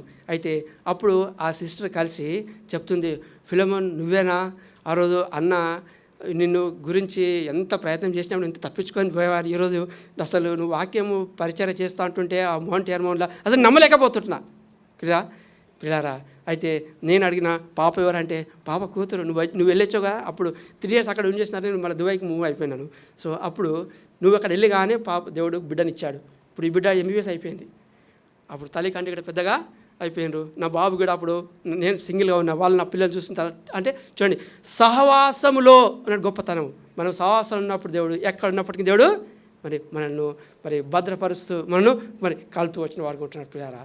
ఎందుకంటే నేను ఇక్కడ మధురవాడలో ఇక్కడ వచ్చిన తర్వాత సరే మెసేజ్ పెట్టేసరికి మా సంఘానికి ఒక సహోదరుడు వచ్చాడు, రమేష్ అని చెప్పేసి. ఇప్పుడు వాళ్ళు మధురవాడలో ఉన్నారు. అయితే ఇప్పుడు అతడు దుబాయ్లో ఉన్నాడు. అయితే అన్నా నువ్వు ఇంత దూరం వచ్చావు, మీ ప్రార్థన వల్ల మీ సహవాసం వల్ల దేవుడు నన్ను ఎంతగానో ఆశించాడు. నేను లేనని చెప్పేసి కాకుండా డ్రైవర్ నుంచి పంపించాడు. నువ్వు ఇంటికి వెళ్ళాలా, ఒకరోజు మా ఇంట్లో ఉండాలా, అసలు నువ్వు ఆడేడు ఎందుకున్నావు, నువ్వు మా ఇంట్లోనే ఉండవలసింది అని చెప్పేసి వాళ్ళు ఎంతగానో. ఎందుకంటే దేవుని యొక్క ప్రేమను మరి వాళ్ళు పంచుతూ వచ్చిన వాడుకుంటారు. అందుకే ప్రతి యవనస్తునికి కూడా నేను ఏం చెప్తున్నానంటే, నువ్వు ఏ దేశం పోయినప్పటికీ, నువ్వు ఎక్కడ ఉన్నప్పటికీ దేవుని యొక్క సహవాసమును మర్చిపోకూడదు, దేవుని యొక్క సహవాసమును విడిచి పెట్టకూడదు ప్రియారా. అందుకే 89లో బ్రదర్ నెవిల్ గారు తాను మరి వాక్య పరిచయం, నువ్వు ఏ దేశం యవనస్తుడా, నువ్వు సహవాసమును నువ్వు దూరంగా ఉండొద్దు, సహవాసం వదిలిపెట్టకూడదు. ఎందుకంటే మరి చాలా విషయాలు ఉన్నాయి, కానీ మరి కొంత సమయంలో మనం చెప్పలేము. అయితే చాలామంది నేను చెప్పాను కదా, హెబ్రోన్ నుంచి పలాని కుటుంబం వచ్చి పలాని వారు వచ్చారు సహవాసం నడిపించమని చెప్తారు కదా. కొద్దిమంది దేవుని ప్రేమించే వాళ్ళు ఏం చేస్తారంటే హెబ్రోన్ మందిరానికి వస్తారు. జనరల్గా నువ్వు అమెరికా చూసినప్పటికీ తర్వాత గల్ఫ్ దేశాలు చూసినప్పటికీ మన హెబ్రోన్ మందిరం అంటే ఇక్కడలాగా పెద్ద మందిరం ఉండదు. ఫ్యూ పీపుల్ 20, 30, 40 అట్లా మరి ఇట్లా చిన్నగా కూడుకుంటాం. అయితే అక్కడ కొన్ని రంగురంగులతో మంచి అందమైన అలంకరించబడిన భౌతికంగా మరి చక్కటి మందిరాలు ఉంటాయి. సో కాబట్టి ఇక్కడ హెబ్రోన్ చర్చ్కి వచ్చేటువంటి వాళ్ళు కొద్దిమంది చేస్తారంటే వేరే చర్చ్కి ఇంగ్లీష్ చర్చ్ అని చెప్పేసి రంగురంగుల మ్యూజిక్ అని అట్రాక్షన్ అయిపోయి లైటింగ్స్ అట్రాక్ట్ అయిపోయి వాళ్ళు ఏం చేస్తారంటే దానికి అక్కడ వెళ్ళిపోతారు. నిజముగా ప్రభు యొక్క బలలో పాలు పొందాలా, వ్యక్తిగతంగా ప్రభుని ఆరాధించాలి అనుకునే వారు మాత్రమే హెబ్రోన్ మందిరానికి వస్తారు పిల్లలు. సో చాలామంది నాకు ఫోన్ చేసినప్పుడు వాళ్ళకి ఫోన్ చేసి అడుగుతూ ఉంటుంటే, అన్న మీరు వచ్చి ఎన్ని రోజులు అయిందని అడిగితే, అన్న మేము 5 years అయిందని. ఒకసారి పాల్ జగబాన ఫోన్ చేసి, పలానా ఫ్యామిలీ వచ్చింది చూడు, నేనే పెళ్లి చేసిన, సో ఒకసారి పలకరించి వాళ్ళకని అంటే 5 సంవత్సరాలు అంటే ఇది ముదురుంది మళ్ళీ రాలేదు అంతే కదా. ఎందుకంటే కొత్త వాళ్ళంటే నిజంగా సంఘాన్ని సాహసాన్ని ప్రేమించే వాళ్ళు ఏం చేస్తారంటే చెప్పకుండా వెతుక్కుండా దేవుని మందిరానికి వస్తారు. ఎందుకంటే ప్రభు యొక్క బల్ల వ్యక్తిగతంగా ఆరాధన అనేది బయట అక్కడ ఉండదు. ఇలా అవి రుచించిన వాళ్ళు మాత్రమే అండర్ గ్రౌండ్స్లో వెళ్ళేసి కదా మరి దేవుని వాళ్ళు మరి సేవించేటట్టు వారుగా ఉంటారు పిల్లారా. ఎందుకంటే దేవుని మందిరాన్ని మరి ప్రేమించే వారంగా ఉండాలి, దేవుని యొక్క సహవాసమును ప్రేమించే వారుగా ఉండాలి. ఇప్పుడు మనం చూస్తూ ఉంటుంటే ఇక్కడ మరి పనికి మరి పరీక్ష పిల్లారా. మనం చేసేటువంటి ప్రతి పని దేవుని యొక్క పనిలో ఉన్నప్పుడు కదా, దేవుని యొక్క పని చేసినప్పుడు దేవుడు మన జీవితంలో మరి నమ్మదగిన వాడుగా ఉంటున్నాడు పిల్లారా. తనకి నమ్మకత్వాన్ని మరి తను బయలుపరుచుకునేటువంటి వాడుగా ఉంటాడు పిల్లారా. చెప్పిన సోదరుడు ఎరిక్ బ్రదర్ చెప్పేశాను కదా, మరి 18 సంవత్సరం తర్వాత కన్నీటి రూత్ క్రిస్టఫర్ అంకుల్ కూడా అక్కడే మాకు మొదటి పరిచయం. కాలిఫాంగ్ సేవకుడు కూడా అక్కడే మాకు మా రూమ్లోనే ఉండేవాడు. డానియల్ రాయ్ ఇప్పుడు చనిపోయాడు ఇప్పుడు. సో కాబట్టి వాళ్ళందరూ కూడా అక్కడ వచ్చినప్పుడు మరి అక్కడ వాళ్ళతో పాటు నేను కలిసి మరి పడుకోవడము లేకపోతే వాళ్ళతో కలిసి పనిచేయడము దేవుడు నాకు కృప ఇచ్చిన వాడుకుంటారు పిల్లారా. మరి వాళ్ళు కూడా ఎంతో ప్రార్థన చేసి వచ్చారు. అయితే వారు మాత్రం నిరాశ చెందలేరు. తాను రాయల్ హాస్పిటల్లో తను సిస్టర్గా పనిచేసేది, బ్రదర్ కూడా బయట పనిచేసేటట్టు వాడు. అయితే వాళ్ళ ఇంట్లోనే ఆరాధన జరిగేది. 18 సంవత్సరాల తర్వాత దేవుడు కనికరిస్తూ వచ్చాడు. అయితే వాళ్ళ వయసు అయిపోయింది కాబట్టి 70 సంవత్సరాలు అయిపోయింది. వాళ్ళకి బాంబేకి ఇప్పుడు మరి షిఫ్ట్ అయ్యారు పిల్లారా. మళ్ళీ వాళ్ళన్నారు మా దగ్గర నువ్వు ఎప్పుడు వస్తున్నావు. సో ఆ రకంగా మరి వచ్చినప్పటి నుంచి మరి మరి పలు రాష్ట్రాల్లో దేవుడు వాడుకుంటూ వస్తున్నాడు పిల్లారా. ఎందుకంటే దేనికి పనికి రాని వాణి మరి ఎంతో భయము, దేవుని ప్రజల ముందు నిలబడాలంటే ఎంతో భయం కలిగిన వాణి అయితే దేవుడు తన కృపను మరి చూపుతూ వచ్చిన వాడుగా ఉంటారు పిల్లారా. ఎందుకంటే ఆ రోజు 89లో నెవిల్ గారు వాక్యం చెప్తున్నప్పుడు యవనస్తుడా నువ్వు ఎక్కడ పోయినప్పటికీ సాహసము మర్చిపోకూడదు అంటే నాకెందుకో మరి ఆ నెవిల్ గారు అక్కడ హెర్మోన్ కాంపౌండ్లో పెద్ద పులిపిటం నిలబడి చూస్తూ ఉంటుంటే ముఖం ఇంత కనిపించేది. కనీసము షేక్ హ్యాండ్ ఇద్దామంటే కూడా మనకు కలుద్దామంటే కూడా అంటే ఆ బ్యాచ్ 89 ఇయర్స్ చూస్తూ ఉంటుంటే చాలా గడగడ రాయించాడు వాక్యం కదా. మరి యవనస్తులందరికీ తెలుస్తుంటుంది ఆ పీరియడ్లో. అంటే అంకుల్ కలిసి ప్రార్థన చేయించుకోవాలని ఎంతో ఆశ ఉండేది, కానీ అంత మనకు అది అవకాశము దొరికేది లేకుండే. సో కాబట్టి అలాంటిది నెవిల్ గారు మాతో పాటు మా ఇంట్లో దుబాయ్లో వచ్చిన తర్వాత మా ఇంట్లోనే అన్నగారికి ఇప్పుడు దాకా నేను చూపిస్తూ వచ్చాను. ఎందుకంటే మా ఇంట్లోనే ఎంతో సరదాగా కుటుంబంతో తాను వంట చేస్తే తాను తినేవాడు. మన ఇండియన్ స్టాఫ్ ఫుడ్ అంటే అతనికి ఎంతో ఇష్టం. సో అట్లా మరి నేను కూడా మరి 3 సంవత్సరాల కిందట నేను శ్రీలంక వెళ్ళా. ఆ బంధం ఒకసారి ప్రభు బిడ్డలతో కలిసిన బంధము తిరిగి అది ఎప్పుడు పోదు, అది కంటిన్యూ అవుతూనే ఉంటుంది. నేను శ్రీలంక వెళ్ళా, మరి తన ఇంటికి వెళ్ళాను, తర్వాత మందిరంలో పాల్గొనడం జరిగింది. సో ఆ రీతంగా మరి ఎప్పుడు అనుకునేవాడిని అరే అంకుల్తో కలిసి కొద్దిసేపు సమయం గడపాలా, ప్రార్థన చేయించుకోవాలనేటివాడిని. దేవుడు ఏం చేశాడంటే ఇప్పుడు మా ఇంట్లోనే అంకుల్ మరి మరి ఉండడానికి కొరకు దేవుడు కృప ఇచ్చిన వాడు ఉంటున్నాడు. మా కొడుకు పేరు కూడా అంకులే పెట్టాడు అక్కడ. సో కాబట్టి మా బిడ్డలు కూడా అక్కడనే పుట్టి పెరిగారు. సో కాబట్టి ఆ రకంగా దేవుడు మరి దేవుని యొక్క ఇంటిలో చిన్నప్పటి నుంచి కూడా ఆతిగా సేవించినప్పుడు మరి దేవుడు మరి తన కృపను మరి దయచేసిన వాడు కొట్టున్నాడు పిల్లారా. 1985 సంవత్సరంలో మరి దేవుడు మరి సంతరక్షణగా అంగీకరించుట కొరకు దేవుడు తన కృపను చూపిస్తూ వచ్చాడు. ఎందుకంటే మరి చిన్నప్పటి నుంచి కూడా ఈ రీతిగానే ముందు వరుసలో కూర్చొని మరి వాయిద్యాలు వాయిస్తూ తర్వాత పాటలు పాడుతూ మరి అన్నీ చేస్తూ మరి 10 గంటలకు మందిరం అంటే 8 గంటలకే దేవుని మందిరానికి చేరి అన్ని కుండల్లో వాటర్ నింపడము తర్వాత అన్నీ చేయడము అని దేవుని ఇంట్లో అని పని చేస్తున్నప్పటికీ కానీ దేవుడు నా హృదయంలో మాత్రము నిజమైన శాంతి సంతోషము ఏమాత్రము లేదు లేరా. నామకాద క్రైస్తవ మరి జీవితంలాగానే ఉంటుంటే అయితే దేవుడు ఒక రోజు నాతో మాట్లాడుతూ వచ్చాడు. చూడండి మాట మార్క్స్ వార్త 16వ అధ్యాయము 16వ అధ్యాయము 16వ వచనం. నమ్మి బాప్తీసము పొందినవాడు రక్షించబడును, నమ్మని వానికి శిక్ష విధించబడు. చాలు, నువ్వు దేవుని మందిరములో విశ్వాస కుటుంబంలో జన్మించినప్పటికీ మరి క్రైస్తవ కుటుంబంలో జన్మించినప్పటికీ నమ్మి బాప్తిస్మములో సాక్ష్యం ఇచ్చేంత వరకు నువ్వు రక్షణ కార్యము జరగదు పిల్లారా. దేవుని యొక్క కార్యము బలంగా నాలో పనిచేస్తూ వచ్చింది. అనేక సార్లు మరి వాక్యం వింటున్నాను, దేవుని మందిరంలో పనిచేస్తున్నప్పటికీ కూడా మరి నిజమైన రక్షణ అనుభవము నాలో లేదు పిల్లారా. ఎప్పుడైతే మరి దేవుని యొక్క సేవకుని ద్వారా వాక్యము నేను ఎప్పుడైతే వింటూ వచ్చానో పిల్లారా, నేను నిర్లక్ష్యం చేసినటువంటి అప్పుడు ఈ వాక్యం ద్వారా నా హృదయాన్ని దేవుడు మరి కదిలిస్తాడు. అదే రీతిగా 2 కొరింథీ 6:2 చదవండి. 2 కొరింథీ 6:2. 2 కొరింథీ 2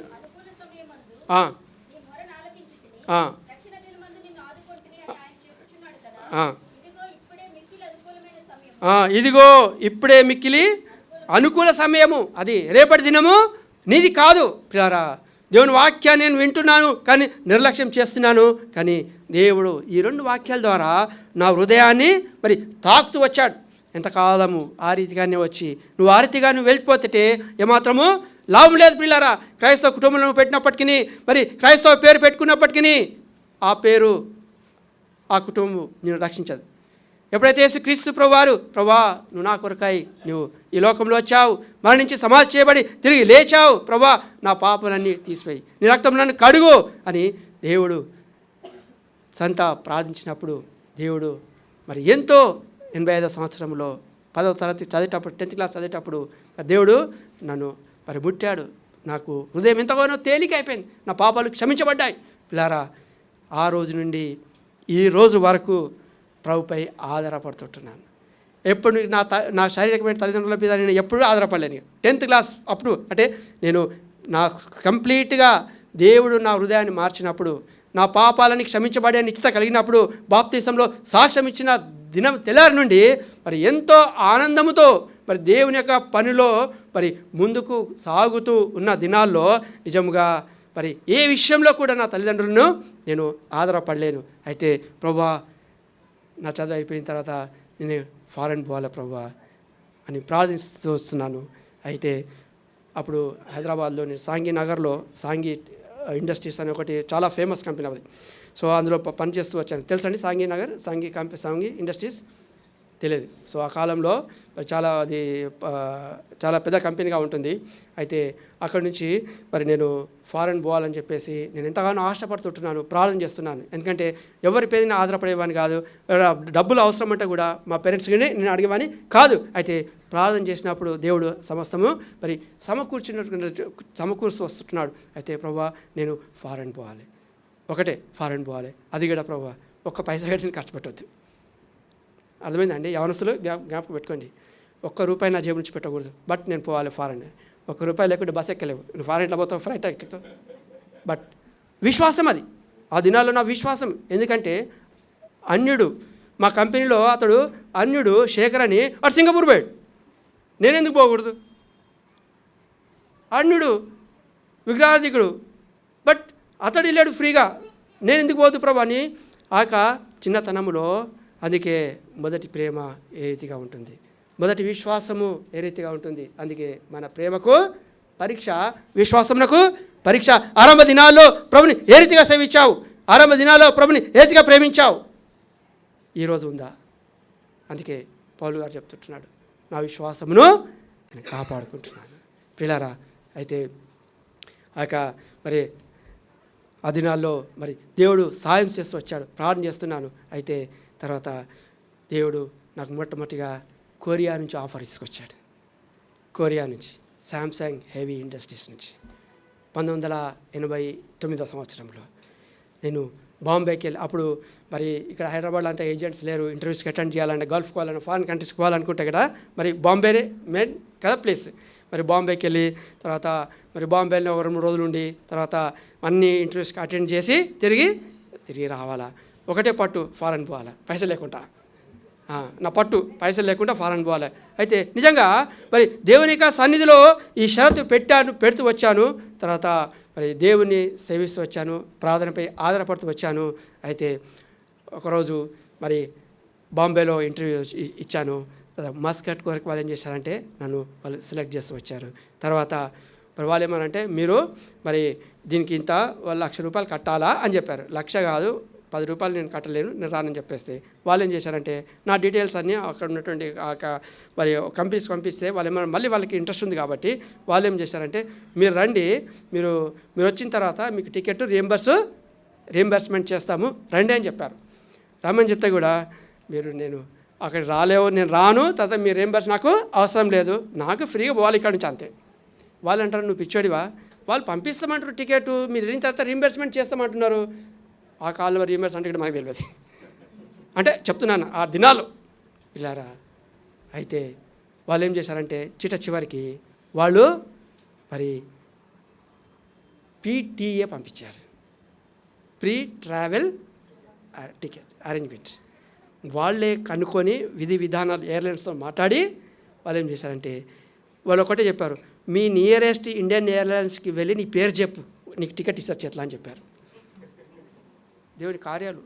ఎందుకంటే యవనస్తున్నట్టు వారు గమనించండి. ప్రభుపై మనము సమయం లేదు, ఇంకా చాలా ఉన్న విషయాలు చెప్పేటి, కానీ నేను ముగిస్తాను. అయితే దేవుని సేవించేటప్పుడు, దేవునికి నమ్మకంగా సేవించేటప్పుడు, దేవునిపై నువ్వు ఆధారపడినప్పుడు దేవునికి అసాధ్యమైనది ఏది లేదు ప్రియులారా. దేవుడు గొప్పవాడు. ఎందుకంటే పైసలు లేకుండా ఒక్క రూపాయి ఖర్చు లేకుండా దేవుడు నన్ను అది తీసుకెళ్ళాడు. తర్వాత ఆఫర్ వచ్చింది. తర్వాత మరి శాంసంగ్ నుంచి కూడా, అప్పట్లో శాంసంగ్ అంటే అసలు తెలియదు. 89లో శాంసంగ్ అంటే ఇంకా మార్కెట్లో పాపులర్ కాలే. పాపులర్ కానప్పుడే శాంసంగ్ నుండి, కొరియా నుంచి కూడా నాకేం చేశారంటే ఒక బంచ్ పంపించాడు ఆఫర్ లెటర్. అయితే శాంసంగ్ నుంచి నాకేం చేయాలి, థాయిలాండ్కి బ్రాంచ్కి వేసాడు పిల్లారా. సో ఆ రకంగా మరి దేవుని చిన్నపాటిగా చిన్నతనములో దేవుని మరి అంగీకరించిన తర్వాత దేవుని ఇంటిలో నమ్మకంగా పనిచేసినప్పుడు దేవుడు అన్యాయస్తుడు కాకుండా, దేవుడు ఎందుకంటే మన భాషలో ఏమంటారు, రుణం ఉంచుకోడు. అనుభవంతో చెప్తుంటున్నాను. అందుకే యవనస్తుని వారికి వరకు మరి ఎక్కడ పోయినప్పటి నేను ఇదే చెప్తాను, దేవుని మందిరంలో నువ్వు నమ్మకంగా పనిచేయు, దేవుడు నీ రుణము ఉంచుకోడు. దేవుడు నీ అవసరత లేకపోతే నీది ప్రతిదీ కూడా మరి తీర్చేటవాడు ఉంటాడు. మా తండ్రి గారు మరి కుటుంబ ప్రార్థన సాయంకాలము మరియు ఉదయము మరి ఎప్పుడు కుటుంబ ప్రార్థన. ఆ కుటుంబ ప్రార్థనలో తను ఏం చేసేవాడంటే ఏమంటాడు తెలుసా, ప్రభువా నా బిడ్డలకి బైబిల్ చదివే జ్ఞానం చాలు ప్రభువా. మా తండ్రి గారు 85వ సంవత్సరంలో ప్రభు నందు నిద్రించాడు. అయితే తాను మరి మా ఇంట్లో మా ఫాదర్ గారు పోలీస్ డిపార్ట్మెంట్ పనిచేసేవాడు. మరి బయట కూడా 144 సెక్షన్, ఇంట్లో కూడా 144 సెక్షన్ ఎప్పుడు. ఎందుకంటే ఒక ఆట లేదు, పాట లేదు, వాక్యము, ఇల్లు, స్కూలు, మందిరం తప్పితే ఇంకా వేరే లోకం మాకు తెలియదు. ఎందుకంటే ఎక్కడ బయట పోకిరి వెళ్తాను కొట్టినామంటే బెల్ట్ తిరిగేది లేకపోతే. సో ఆ రకంగా ఎందుకంటే మరి వాళ్ళు దెబ్బలు కొడతా ఉంటుంటే మరి సాహసం ఒక్కరోజు మీటింగ్ అయిపోతే మరి మా అమ్మ కూడా ఒక సంఘ ప్రార్థన కూడా మరి 7 మంది మేము పిల్లలు, 5 మంది అక్క చెల్లెలు, 2 బ్రదర్స్, అంటే ఒక రైలు డబ్బాలాగా పోయటం అందరం రాత్రిలో. మంగళవారం ప్రార్థన మీటింగ్కి, తర్వాత బైబిల్ స్టడీకి. మరి పిల్లారా మా అమ్మకు చదువు లేదు, అయితే దేవుని మందిరాన్ని ప్రేమించేది నేర్పించింది. తర్వాత మరి తమ చదువు రాదు అయినప్పటికీ కట్టబట్టుకొని సాయంత్రం 7 గంటలకి కుటుంబ ప్రార్థనకు అందరు కూర్చోబెట్టేది. వాళ్ళు మేము బైబిల్ చదువుతూ ఉంటే ఆమె చేసేది ప్రార్థన చేసి అట్లా 2 పాటలు పాడుకొని మరి ముగించేవారం. అయితే నేను ఇప్పుడు చెప్తాను అంటే నా భార్య కానీ మిగతా వాళ్ళకి, మీరు పీజీలు చేశారు, డబుల్ పీజీలు చేశారు, మా భార్య MSc MTech చేసింది. అయితే మీ బిడ్డలు మీరు ఎట్లా పెంచుతున్నారు? చదువురాని అమ్మనే 7 మంది ఇంట్లో దీనికి పెంచుతూ ఉంటుంటే చదివి వచ్చినా మీరు ఎట్లా పెంచుతున్నారు దేవునికి పిల్లల్ని? దేవుని వాక్యంలో మీరు ఏ విధంగా పెంచుతుంటున్నారు? మా తండ్రి గారు, ప్రభువా నా బిడ్డలకి బైబిల్ చదివేటువంటి అంతే, అతడు ఎక్కువ ఆశపడలేడు పిల్లారా. చదవండి, బైబిల్ చదవాలంటే ఏ క్లాస్ కావాలండి? Please anybody can tell. Bible చదివే కెపాసిటీ అంటే వాట్ ఈస్ ద స్టాండర్డ్? చాలు కదా, అంతే. My father is expected that, అంటే my father is expected only. ప్రభా నా బిడ్డలు 5 తరగతి చాలు ప్రభా. అక్షరాల నేను నిజంగా దేవుని మందిరంలో చెప్తుంటాను పిల్లారా. తను ఒకటే, ప్రభా నా బిడ్డలకు బైబిల్ చదివేటే కృపద, బైబిల్ చదవాలి అంతే, వాళ్ళు బైబిల్ చదవాలి, రక్షణలో స్థిరపడాలి ప్రభా. అయితే అడిగి ఊహించి వాటికంటే అత్యుతమైన, ఎందుకంటే దేవుడు మరి నువ్వు ఒకటి అడితే దేవుడు 2 ఇచ్చేటవాడు పిల్లారా. ఆ దినాల్లో మా పెద్దక్క BA, ఎప్పుడు 80లో మా అక్క BA. 5వ తరగతి ఎక్కడ, BA ఎక్కడ? సోదరుడు మరి మసి ప్రకాష్ అని చెప్పేసి హెబ్రోన్లో మరి గేట్ దగ్గర ఉత్తరప్రదేశ్ అతడు. మరి పాత వాళ్ళకి తెలుసండి మసి ప్రకాష్ గారి పెరిగినారా? మా మామగారు మసి ప్రకాష్ గారి కొడుకు, చిన్న కొడుకు మా బావగారు, మా పెద్దక్క చేసుకుని. సో అట్లా ఆ రకంగా మరి హెబ్రోన్తో మరి ఆ రోజు బక్సింగ్ గారి దగ్గరనే చిన్నప్పటి నుంచి తను అక్కడ చదివించాడు. తర్వాత బక్సింగ్ గారి దగ్గరనే తను మరి పరిచయలో ముందుగా ఉండేటువంటి మా బావగారు, అతనికి మన చనిపోయాడు. అయితే ఆ రకంగా మరి ఆ దేవుని మందిరంతో హెబ్రోన్లో ఉన్న స్థానిక వాళ్ళతో కూడా ఎంతో మరి సన్నిహితంగా ఉండేటి వారం. సో ఆ రకంగా దేవుడు మరి తన కృపను చూపిస్తూ వచ్చినవాడుగా ఉంటున్నాడు పిల్లారా. ఎందుకంటే మరి దేవుని మనం ప్రేమించినప్పుడు, దేవుని మందిరాన్ని ప్రేమించినప్పుడు, పరిచర్లో ఉన్నప్పుడు, దేవుని ఇంటిని ప్రేమించినప్పుడు దేవుడు మరి రుణస్తుడు మరి కాడు. నేను ఫ్రీ పోవాలా? అయితే దేవుడు నన్ను ఉచితంగా అనేకమైన దేశాలకు తీసుకుపోయాడు పిల్లారా. వాళ్ళు చెప్పారు పీటీఏ, నేను వెళ్ళాను, ఇండియన్ ఎయిర్లైన్స్ అప్పుడు రవీంద్రాబాద్ దగ్గర ఉంది, వెళ్ళాను. వెళ్ళగానే చెప్పేసరికి నువ్వు ఫిలమన్ అన్నాడు. ఎవరు రిసెప్షన్లో? అవును ఫిలమన్ అన్న. పోగానే టికెట్ ఇచ్చారు, అంతే, ₹1 ఇవ్వలేను నేను. వెళ్ళాను. తర్వాత అప్పుడు హైదరాబాద్ ఇంటర్నేషనల్ ఎయిర్పోర్ట్ కాదు, అయితే బాంబే నుంచి పోవాలి. బాంబేకి నుంచి వెళ్ళేసి తర్వాత నేను గల్ఫ్కి వెళ్ళిపోయిన తర్వాత వాళ్ళు వెళ్ళిన తర్వాత వెళ్ళగానే అకౌంటెంట్ వచ్చాడు దగ్గరికి. అకౌంటెంట్ వచ్చేసి నీవు ఇంటి నుంచి ఈ మస్కట్ వచ్చేంత వరకు లేదా గల్ఫ్ వచ్చేంత వరకు నువ్వెంత ఖర్చు పెట్టినావో పేపర్ రాసి అన్నాడు. ఇక్కడి నుంచి ట్యాక్స్ కిరాయి ఎంత, ఇక్కడ నుంచి హోటల్ తినేది ఎంత అయింది, బాంబే ఎంత ఖర్చు అయింది, ఇదంతా అయింది. పిల్లరా, దేవుని యొక్క కార్యంలో నేను అనుభవించి చెప్తున్నాను. ₹1 కాకుండా వెళ్ళిన తర్వాత 2 నెలలది అంటే అడ్వాన్స్ చేతికి ఇచ్చాడు. ఆ కాలంలో 89 ఆ ప్రాంతాల్లో లక్షలు కట్టి ఏజెంట్లకి మోసపోయి ఏడ్చిన వాళ్ళు ఎంతోమంది ఉన్నారు. మీ ఏరియాలో ఉండొచ్చు, మీ ప్రాంతాల్లో ఉండొచ్చు.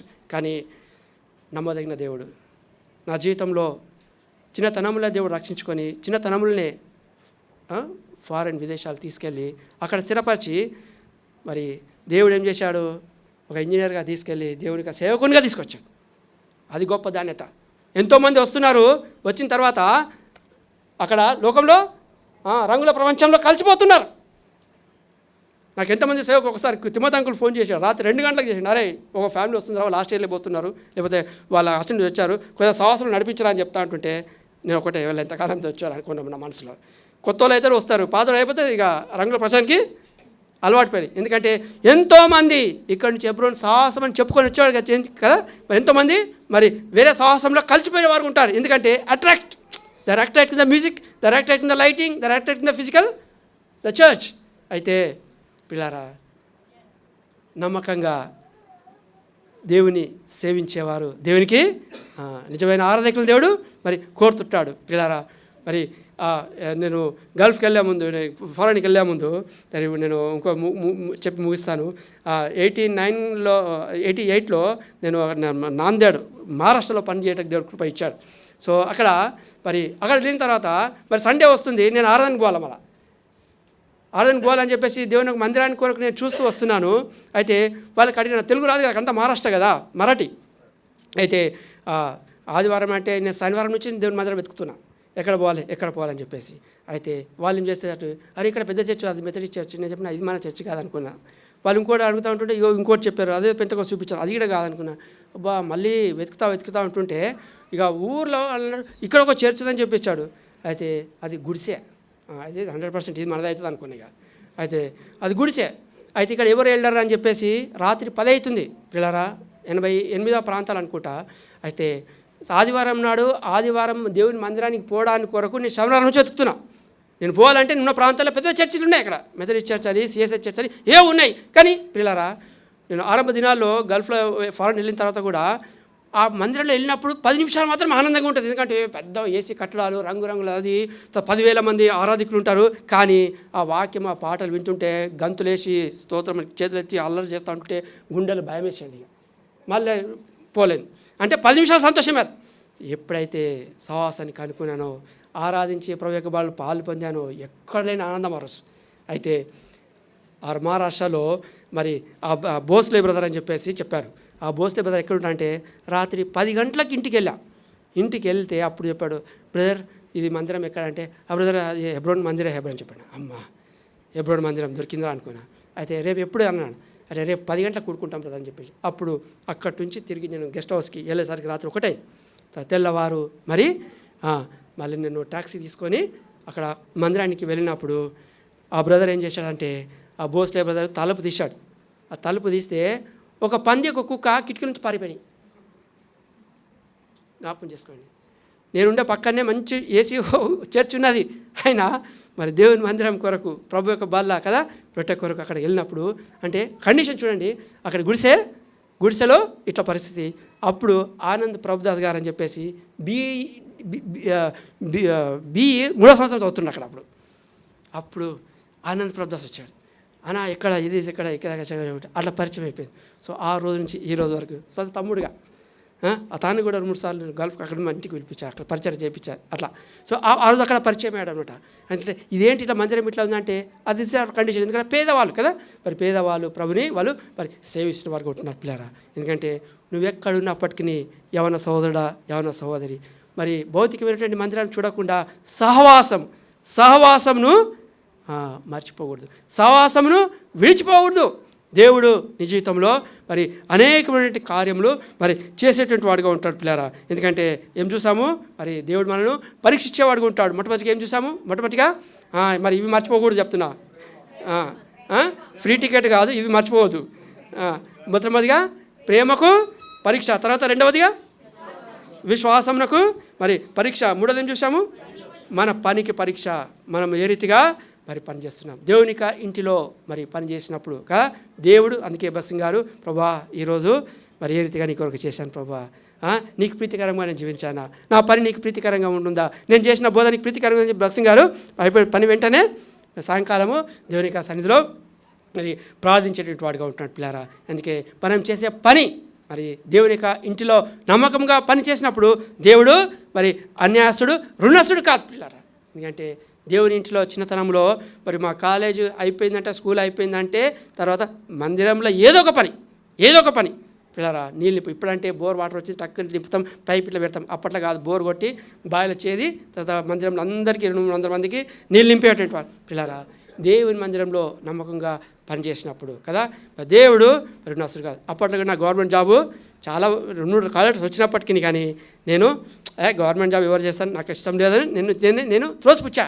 అయితే పిల్లారా మరి మా అన్నకు కూడా మరి ఆర్డినెన్స్ ఫ్యాక్టరీ అక్కడ ఉన్నటువంటి ఆర్డినెన్స్ ఫ్యాక్టరీ సెంట్రల్ గవర్నమెంట్లో మరి తాను కూడా దేవుని మందిరాన్ని ఎంతగానో ప్రేమించేటవాడు. ఎందుకంటే దేవుని మందిరంలో మరి ఏ పని ఉన్నప్పటికీ ఎలక్ట్రికల్ వర్క్స్ కానీ ఇది కానీ మైక్స్ కానీ ఇంకా ఏదైనా ఇరిగిపోయినా చేసినా ఇంకా మొత్తం సమర్పించుకొని అవసరం పడితే జేబు నుంచే కానీ దేవుని మందిరం ఆర్థికంగా ప్రేమించేవాడు, అంటే చాలా ప్రేమించేవాడు. అయితే దేవుని మందిరాన్ని ప్రేమించినప్పుడు మరి అప్పటికి ఉద్యోగాలు మరి ఆ కాలంలో గవర్నమెంట్ ఉద్యోగాలు రావడం చాలా కష్టం.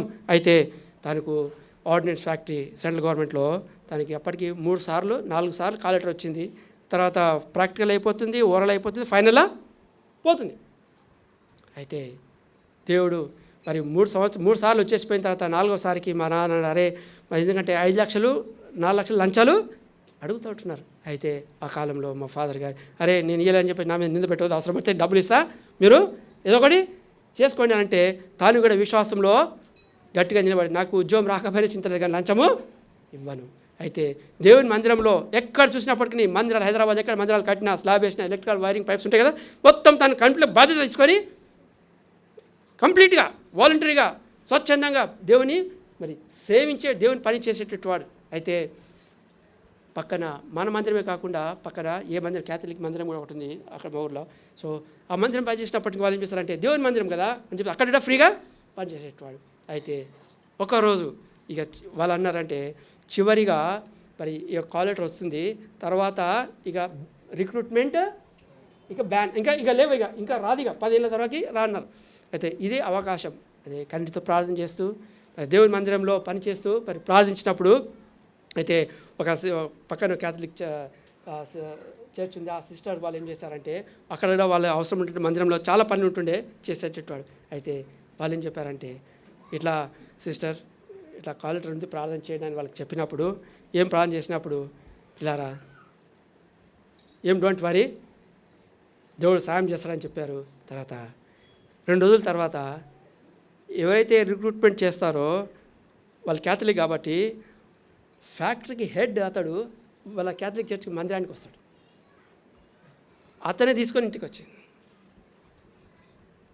వాళ్ళు అన్నారు దేవుడు సాయం చేస్తాడు అని చెప్పేసి ఎప్పుడైతే ఇంటర్వ్యూలో బోర్డు ఏవైతే చేస్తుంటారో వాళ్ళకి చెప్పేసి ఇగో ఈ క్యాండిడేట్ నా క్యాండిడేట్ అంతే రౌండప్ చేసి పెట్టేశారు. పిల్లరా, దేవుని మందిరంలో దేవుని సేవించినప్పుడు, నమ్మకంగా నువ్వు సేవించినప్పుడు, మరి అట్లా హృదయపూర్వకంగా ప్రభుని సేవించినప్పుడు మన జీవితంలో దేవుడు కార్యం చేస్తాడని దానికి example my family is mine. పరీక్ష. ప్రభుని ఆరంభ దినాల్లో ఏ రీతిగా నువ్వు సేవించావు, ఏ రీతిగా ప్రేమించావు, ఈరోజు ఆ రీతిగా నువ్వు ప్రేమిస్తున్నావా? ప్రభు యొక్క బలం పాలు పొందే ముందు మనల్ని పరీక్షించుకోవాలనుకుంటాం. రండి, ఇంకో 2 తలంపులను చూసుకుందాం, ముగించుకుందాం. రండి 4వ తలంపును చూద్దాం. దేవుని రోమా 12:12. రండి, రోమా 12:12, బుక్ ఆఫ్ రోమన్స్ చాప్టర్ 12:2. నిరీక్షణ గలవారై సంతోషించు,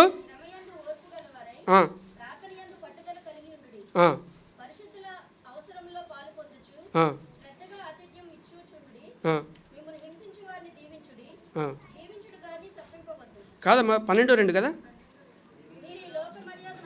మీరు ఈ లోక మర్యాదను అనుసరింపక ఉత్తమమును అనుకూలమును సంపూర్ణమై ఉన్న దేవుని చిత్తం ఏంటిదో పరీక్షించి తెలుసుకున్నట్టు చాలు. దేవుని చిత్తము కొరకు పరీక్ష. ఇప్పటిదాకా ఏం చూసాము? 3 చూసాము. ఇది 4వది. ఇది ఎన్నోదమ్మా? 4వది పరీక్ష. ఏం పరీక్ష? 4వ పరీక్ష దేవుని చిత్తమేంటో పరీక్ష. ప్రియారా, ఇది చాలా ప్రాముఖ్యమైనటువంటిది. ఎందుకంటే ప్రేమలో పాస్ మార్కులు వచ్చేసినాం అనుకుందాం, తర్వాత విశ్వాసంలో గ్రేస్ మార్కులతో పాస్ అయిపోయినాం అనుకుంటాం, తర్వాత పనిలో 40 మార్క్స్ పాస్ అయిపోయినాం. అయితే చాలామంది దేవుని చిత్తంలో ఫెయిల్ అవుతారంట. యవనస్తులైన వారికి జాగ్రత్తగా గమనించుకోండి. ఎందుకంటే ఇప్పటిదాకా 4 మనం గ్రేస్ మార్కులో పాస్ అయిపోయినాం, 4 పీరియడ్లో కూడా 1 మార్క్తో పాస్ అయిపోయిన వాళ్ళు చాలామంది ఉన్నారు. అయితే మరి ఇక్కడ మనం చూస్తూ ఉంటుంటే మరి దేవుని చిత్తమా కాదా? పిల్లారా, దేవుని చిత్తం చేయట్లో పాస్ అవుతున్నావు, పరీక్షించుకుందాం. నువ్వు ఫెయిల్ అవుతున్నావు, పరీక్షించుకుందాం. ఎందుకంటే నువ్వు ప్రార్థించినప్పుడు కదా దేవుని యొక్క చిత్తాన్ని బయలుపరిచేవాడుకుంటాడు. పిల్లారా, చెప్పాను కదా, 10వ తరగతి తర్వాత బాప్తిసము నా తీసుకున్న సమయము 10th క్లాస్లో మరి బాప్తిసంలో సాక్ష్యం ఇచ్చిన తర్వాత ఏ అవస్థత గురించి కానీ దేనిపైన నేను మరి తల్లిదండ్రులపైన ఆధారపడలేను. ఆ రకంగా బలంగా ప్రభుపై ఆధారపడినప్పుడు దేవుడు తన ప్రతి అవసరం తీరుస్తూ వచ్చినాడు. పిల్లారా, ఒక మాట అనుకునేవాని, దేవుని మందిరంలో పనిచేస్తూ అక్కడ కూర్చునేవాని, అక్కడ గేట్ కనిపించేది. ఆ గేట్ నుంచి అక్కడ కొంచెం యవనస్తులు వాళ్ళ తల్లిదండ్రులతో స్కూటర్స్ ఉండే కదా, ఎల్ఎంఎల్ వెస్పాన్ అప్పట్లో, తీసుకొచ్చి ఇట్లా స్టాండ్ చేసి చూస్తూ ఉంటుంటే, వాళ్ళని చూస్తూ ఉంటుంటే అసలు సైకిల్ లేదు ఆ సమయంలో. అది స్కూటర్ జీవితంలో కొంటానా, జీవితంలో స్కూటర్ కొంటానా అంటే అట్లా అనిపించేది. అయితే ప్రభు నీలో వచ్చిన తడివే నీ ప్రతి అవస్థ తీసుకున్నాను. ఎందుకంటే దేవుని మహిమార్థమని చెప్తుంటున్నాను. BMW కార్లో నెవిల్ బ్రదర్ కానీ తిమోతి అంకుల్ కానీ నా బిడ్డలు పుట్టి పెరిగింది BMW కార్లో. తిమోతి అంకుల్, ఏం రా ఇంత పెద్ద కార్లో తీసుకెళ్తున్నావు అనేవాడు. అరే అనేవాడు అంకుల్. పిల్లరా, దేవుడు నమ్మకస్తుడు, అందుకే నమ్మదగినవాడు. ఎందుకంటే దేవుని ఇంటిలో ప్రభుని సేవించినప్పుడు ఐ నెవర్ ఎక్స్పెక్ట్, దేవుడిని ఎప్పుడు ఎవరు ఎక్స్పెక్ట్ చేయండి. దేవుడు ఏం చేశాడంటే మరి కదా, మరి ఈ లోక మర్యాదను అనుసరించొద్దు. యవనస్తుడా, యవన సహోదరి, ఈ లోక మర్యాదను అనుసరించకుండా దేవుని చిత్తమేందో, దేవుని చిత్తం పరీక్షించి పరిశోధించి తెలుసుకో. దేవుని యొక్క చిత్తం అంట మరి పరీక్షించే వారంగా ఉండాలి. హిజ్కియా గారు ఏం చేశాడు? ప్రార్థించాడు. దేవుని యొక్క చిత్తాన్ని బయలుపరిచినప్పుడు అతని యొక్క ఆయుష్కాలము 15 సంవత్సరాలు దేవుడు మరి ఇచ్చినట్టు వాడు ఉంటాడు. పిల్లారా, ఎందుకంటే దేవుని యొక్క చిత్తం అంట ఎప్పుడు వస్తుందంటే, ఎప్పుడు తెలుసుకుంటామంట. ఎందుకంటే ఈ యొక్క లోకానుసారంగా ఉన్న పండితులు ఏం చెప్తారంటే AB చెప్పండి, ABCDEFG. ఎన్ని నెంబర్ ఇది? ఎన్ని నెంబర్ వచ్చిందమ్మా? 7వ నంబర్ అంట. 7వ నంబర్ దేవునిక చిత్తం అంట. ఏ అంట యవనస్తులకు గమనించండి. ఏ అంటే ఏంది అది? కరెక్ట్ చెప్పారు. ఏజ్, తర్వాత B బ్యూటీ, వెరీ గుడ్. తర్వాత C కలర్ క్యాస్ట్, తర్వాత D చెప్పండి డౌరీ, తర్వాత ఈ ఎడ్యుకేషన్, తర్వాత ఏమొచ్చింది? F అంటే ఫైనాన్షియల్, వాళ్ళ ఫాదర్ ఎట్లా ఉంది బ్యాక్గ్రౌండ్, వాళ్ళ ఇల్లు ఆకిలి కదా మరి భూములు, తర్వాత ఫైనాన్షియల్, తర్వాత ఏమొచ్చింది? అప్పుడు వస్తారు, అప్పుడు రక్షణ దగ్గరికి వస్తారు. అన్న దేవుని చిత్తమైందన్న ప్రార్థన చేయండి కదా, దేవుని చిత్తమైంది ప్రార్థన చేయండి. పిల్లారా, ఆ రకంగా నిజంగా దేవునికి చిత్తం చేసి దేవుడు అంగీకరిస్తాడా? పిల్లారా, దేవుని యొక్క చిత్తము సంపూర్ణంగా మరి చేసినప్పుడు యవనస్తులుగా తల్లిదండ్రులుగా మనం దేవుని యొక్క చిత్తమును మరి ఏ రీతిగా చేస్తున్నావు మనం పరీక్షించుకుందాం. ప్రభువు వాళ్ళు పాల్పొందుతున్నాం. ఎందుకంటే మనము కదా మరి మా కుటుంబంలో 5 మంది ఆడపిల్లలప్పటికీ మా నాన్నగారు ఏ ఎడ్యుకేషన్ ఎవరు చూడలేడు, కానీ మరి 5 మంది ఆడపిల్లల్ని మరి అల్లుని సెలెక్ట్ చేసే విషయంలో నువ్వు మారు మనసు పొందినావా, రక్షణ పొందినావా, పెళ్లి చూపులకు పోయినప్పుడల్లా మొట్టమొదటిగా వాళ్ళని ప్రార్థన చేయించేవాడు. ప్రార్థన చేస్తే ప్రార్థన పాస్ అయితేనే నెక్స్ట్ స్టెప్. ఎందుకంటే పెళ్లి చూపులకు పోయినప్పుడు మేము అప్పుడు యవనస్తులం కాబట్టి నాన్న ఇప్పుడు ఊకరాదు, ఇప్పుడు అవసరం, తర్వాత చూపించున్నాను. అరే మాట్లాడలేదు. ఫస్ట్ పెళ్లి చూపులో పోయినప్పుడే అబ్బాయి కానీ అమ్మాయి కానీ మొట్టమొదట ప్రార్థన చేయి. ప్రార్థన చేసిన తర్వాతనే ఆ ప్రార్థన పాస్ అయిపోతే నెక్స్ట్ స్టెప్. ఆ కాలంలో వాళ్ళు దేవుని యొక్క చిత్తాన్ని వాళ్ళు సంపూర్ణంగా చేస్తూ వచ్చారు. అందుకే ఆ కుటుంబాలను దేవుడు మరి ఆశీర్వదించిన వాడుకుంటారు ప్రియారా. ఎందుకంటే దేవుని యొక్క చిత్తం ఏంటో నువ్వుని పరీక్షించుకునే వారంగా ఉండాలి. రండి మరి చివరిగా తలంపు చూసుకుందాం. ఎఫెసీ 5:10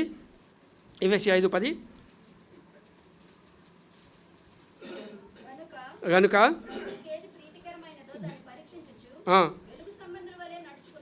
చాలండి. దేవునికి ప్రీతికరం అంటే దేవునికి ఇష్టాన్ని మనము మరి పరీక్షించుకునే వారికి మన దేవునికి ఇష్టం ఉండాలి మనం చేసే ప్రతిదీ కూడా. ఇంకా 6వది మనం చూసుకుందామండి. 6వదిగా కొరింథీ 8:2 2 కొరింథీ 8:2 బహుశ్రమల వలన పరీక్షించబడగా చాలు. ఇది శ్రమలకు పరీక్ష. ఎందుకంటే అనేక సార్లు మన జీవితంలో కుటుంబ జీవితంలో కూడా కొన్ని శ్రమల ద్వారా దేవుడు మనను మరి పరీక్షించుకునే వారు ఉంటారు పిల్లారా. కొన్ని శ్రమలు రావడమే లేటు, తర్వాత దేవుని మీద అలగడం అంటే అర్థమైంది ఇక్కడ భాష, దేవుని మీద అలగడం. ఎందుకంటే దేవుడు మన శ్రమల ద్వారా మరి పరీక్షించినప్పుడు మరి మనం ఏ రీతిగా మనం నిలబడుతున్నాం. యోబును కూడా దేవుడు అనేక విధాలుగా శ్రమల గుండా పరీక్షించినప్పుడు కదా యెహోవా ఇచ్చెను, యెహోవా తీసుకొని పోయాను. పిల్లరా మరి మనకు కూడా దేవుడు అనుగ్రహించేటువంటి ఇక శ్రమల పరీక్ష ప్రభు కొరకు మనం నిలబడుతుంటున్నామా, మనం పరీక్షించుకునేటువంటి వారంగా ఉంటున్నాం. ఎందుకంటే దేవుడు అనుమతించినట్టు కొన్ని పరీక్షలను బట్టి ఏం చేస్తామంటే మందిరం మీద అలిగి దేవుని ఇంటికి దూరంగా ఉండేటువంటి వారుగా మనం ఉంటాం. ఆదిగా ఉండకుండా కదా మరి మనం పరీక్షకు నిలబడే వారుగా ఉండాలి. తర్వాత 7వదిగా చూద్దాం. మొదటి తెస్సలోనికీయుల పత్రిక 5:21 7వది. మొదటి తెస్సలోనికీయుల పత్రిక 5:21 మొదటి తెస్సలోనికీయుల పత్రిక 5:21 చదవండి. గట్టి చదవండి మళ్ళీ ఒకసారి చదవండి. సమస్తమును పరీక్ష. మనం పరీక్ష అపొస్తలుడైన పౌలు చెప్తున్నాడు కాబట్టి మరి మిమ్మల్ని మీరు పరీక్షించుకోనండి. ఇప్పటివరకు 6 చూసాము. 7వదిగా సమస్తమును పరీక్షించి మేలైన దానిని చేయి పట్టుకో. పిల్లారా ప్రభు యొక్క బల దగ్గరికి వస్తున్నాం. దేవుని వాక్యం ద్వారా ప్రార్థన జీవితం ద్వారా సమస్తమును పరీక్షించి ప్రభు నీకు ఏదైతే చెప్తాడో దాన్ని పట్టుకొని నువ్వు ముందుకు వెళ్ళినట్టయితే అపొస్తలుడైన పౌలు వలె కదా మరి ముందుకు నీ కొరకు నా కొరకు బహుమానము మరి సిద్ధపరచబడిగా ఉంటుంది పిల్లారా. ఎందుకంటే సమస్తమును మరి పరీక్షించుకొని నేను కూడా ఆత్మ జీవితంలో ముందుకు కొనసాగుటకు ప్రభు మనకు సాయం చేయను కాక. రండి ప్రార్థన చేసుకుందాం.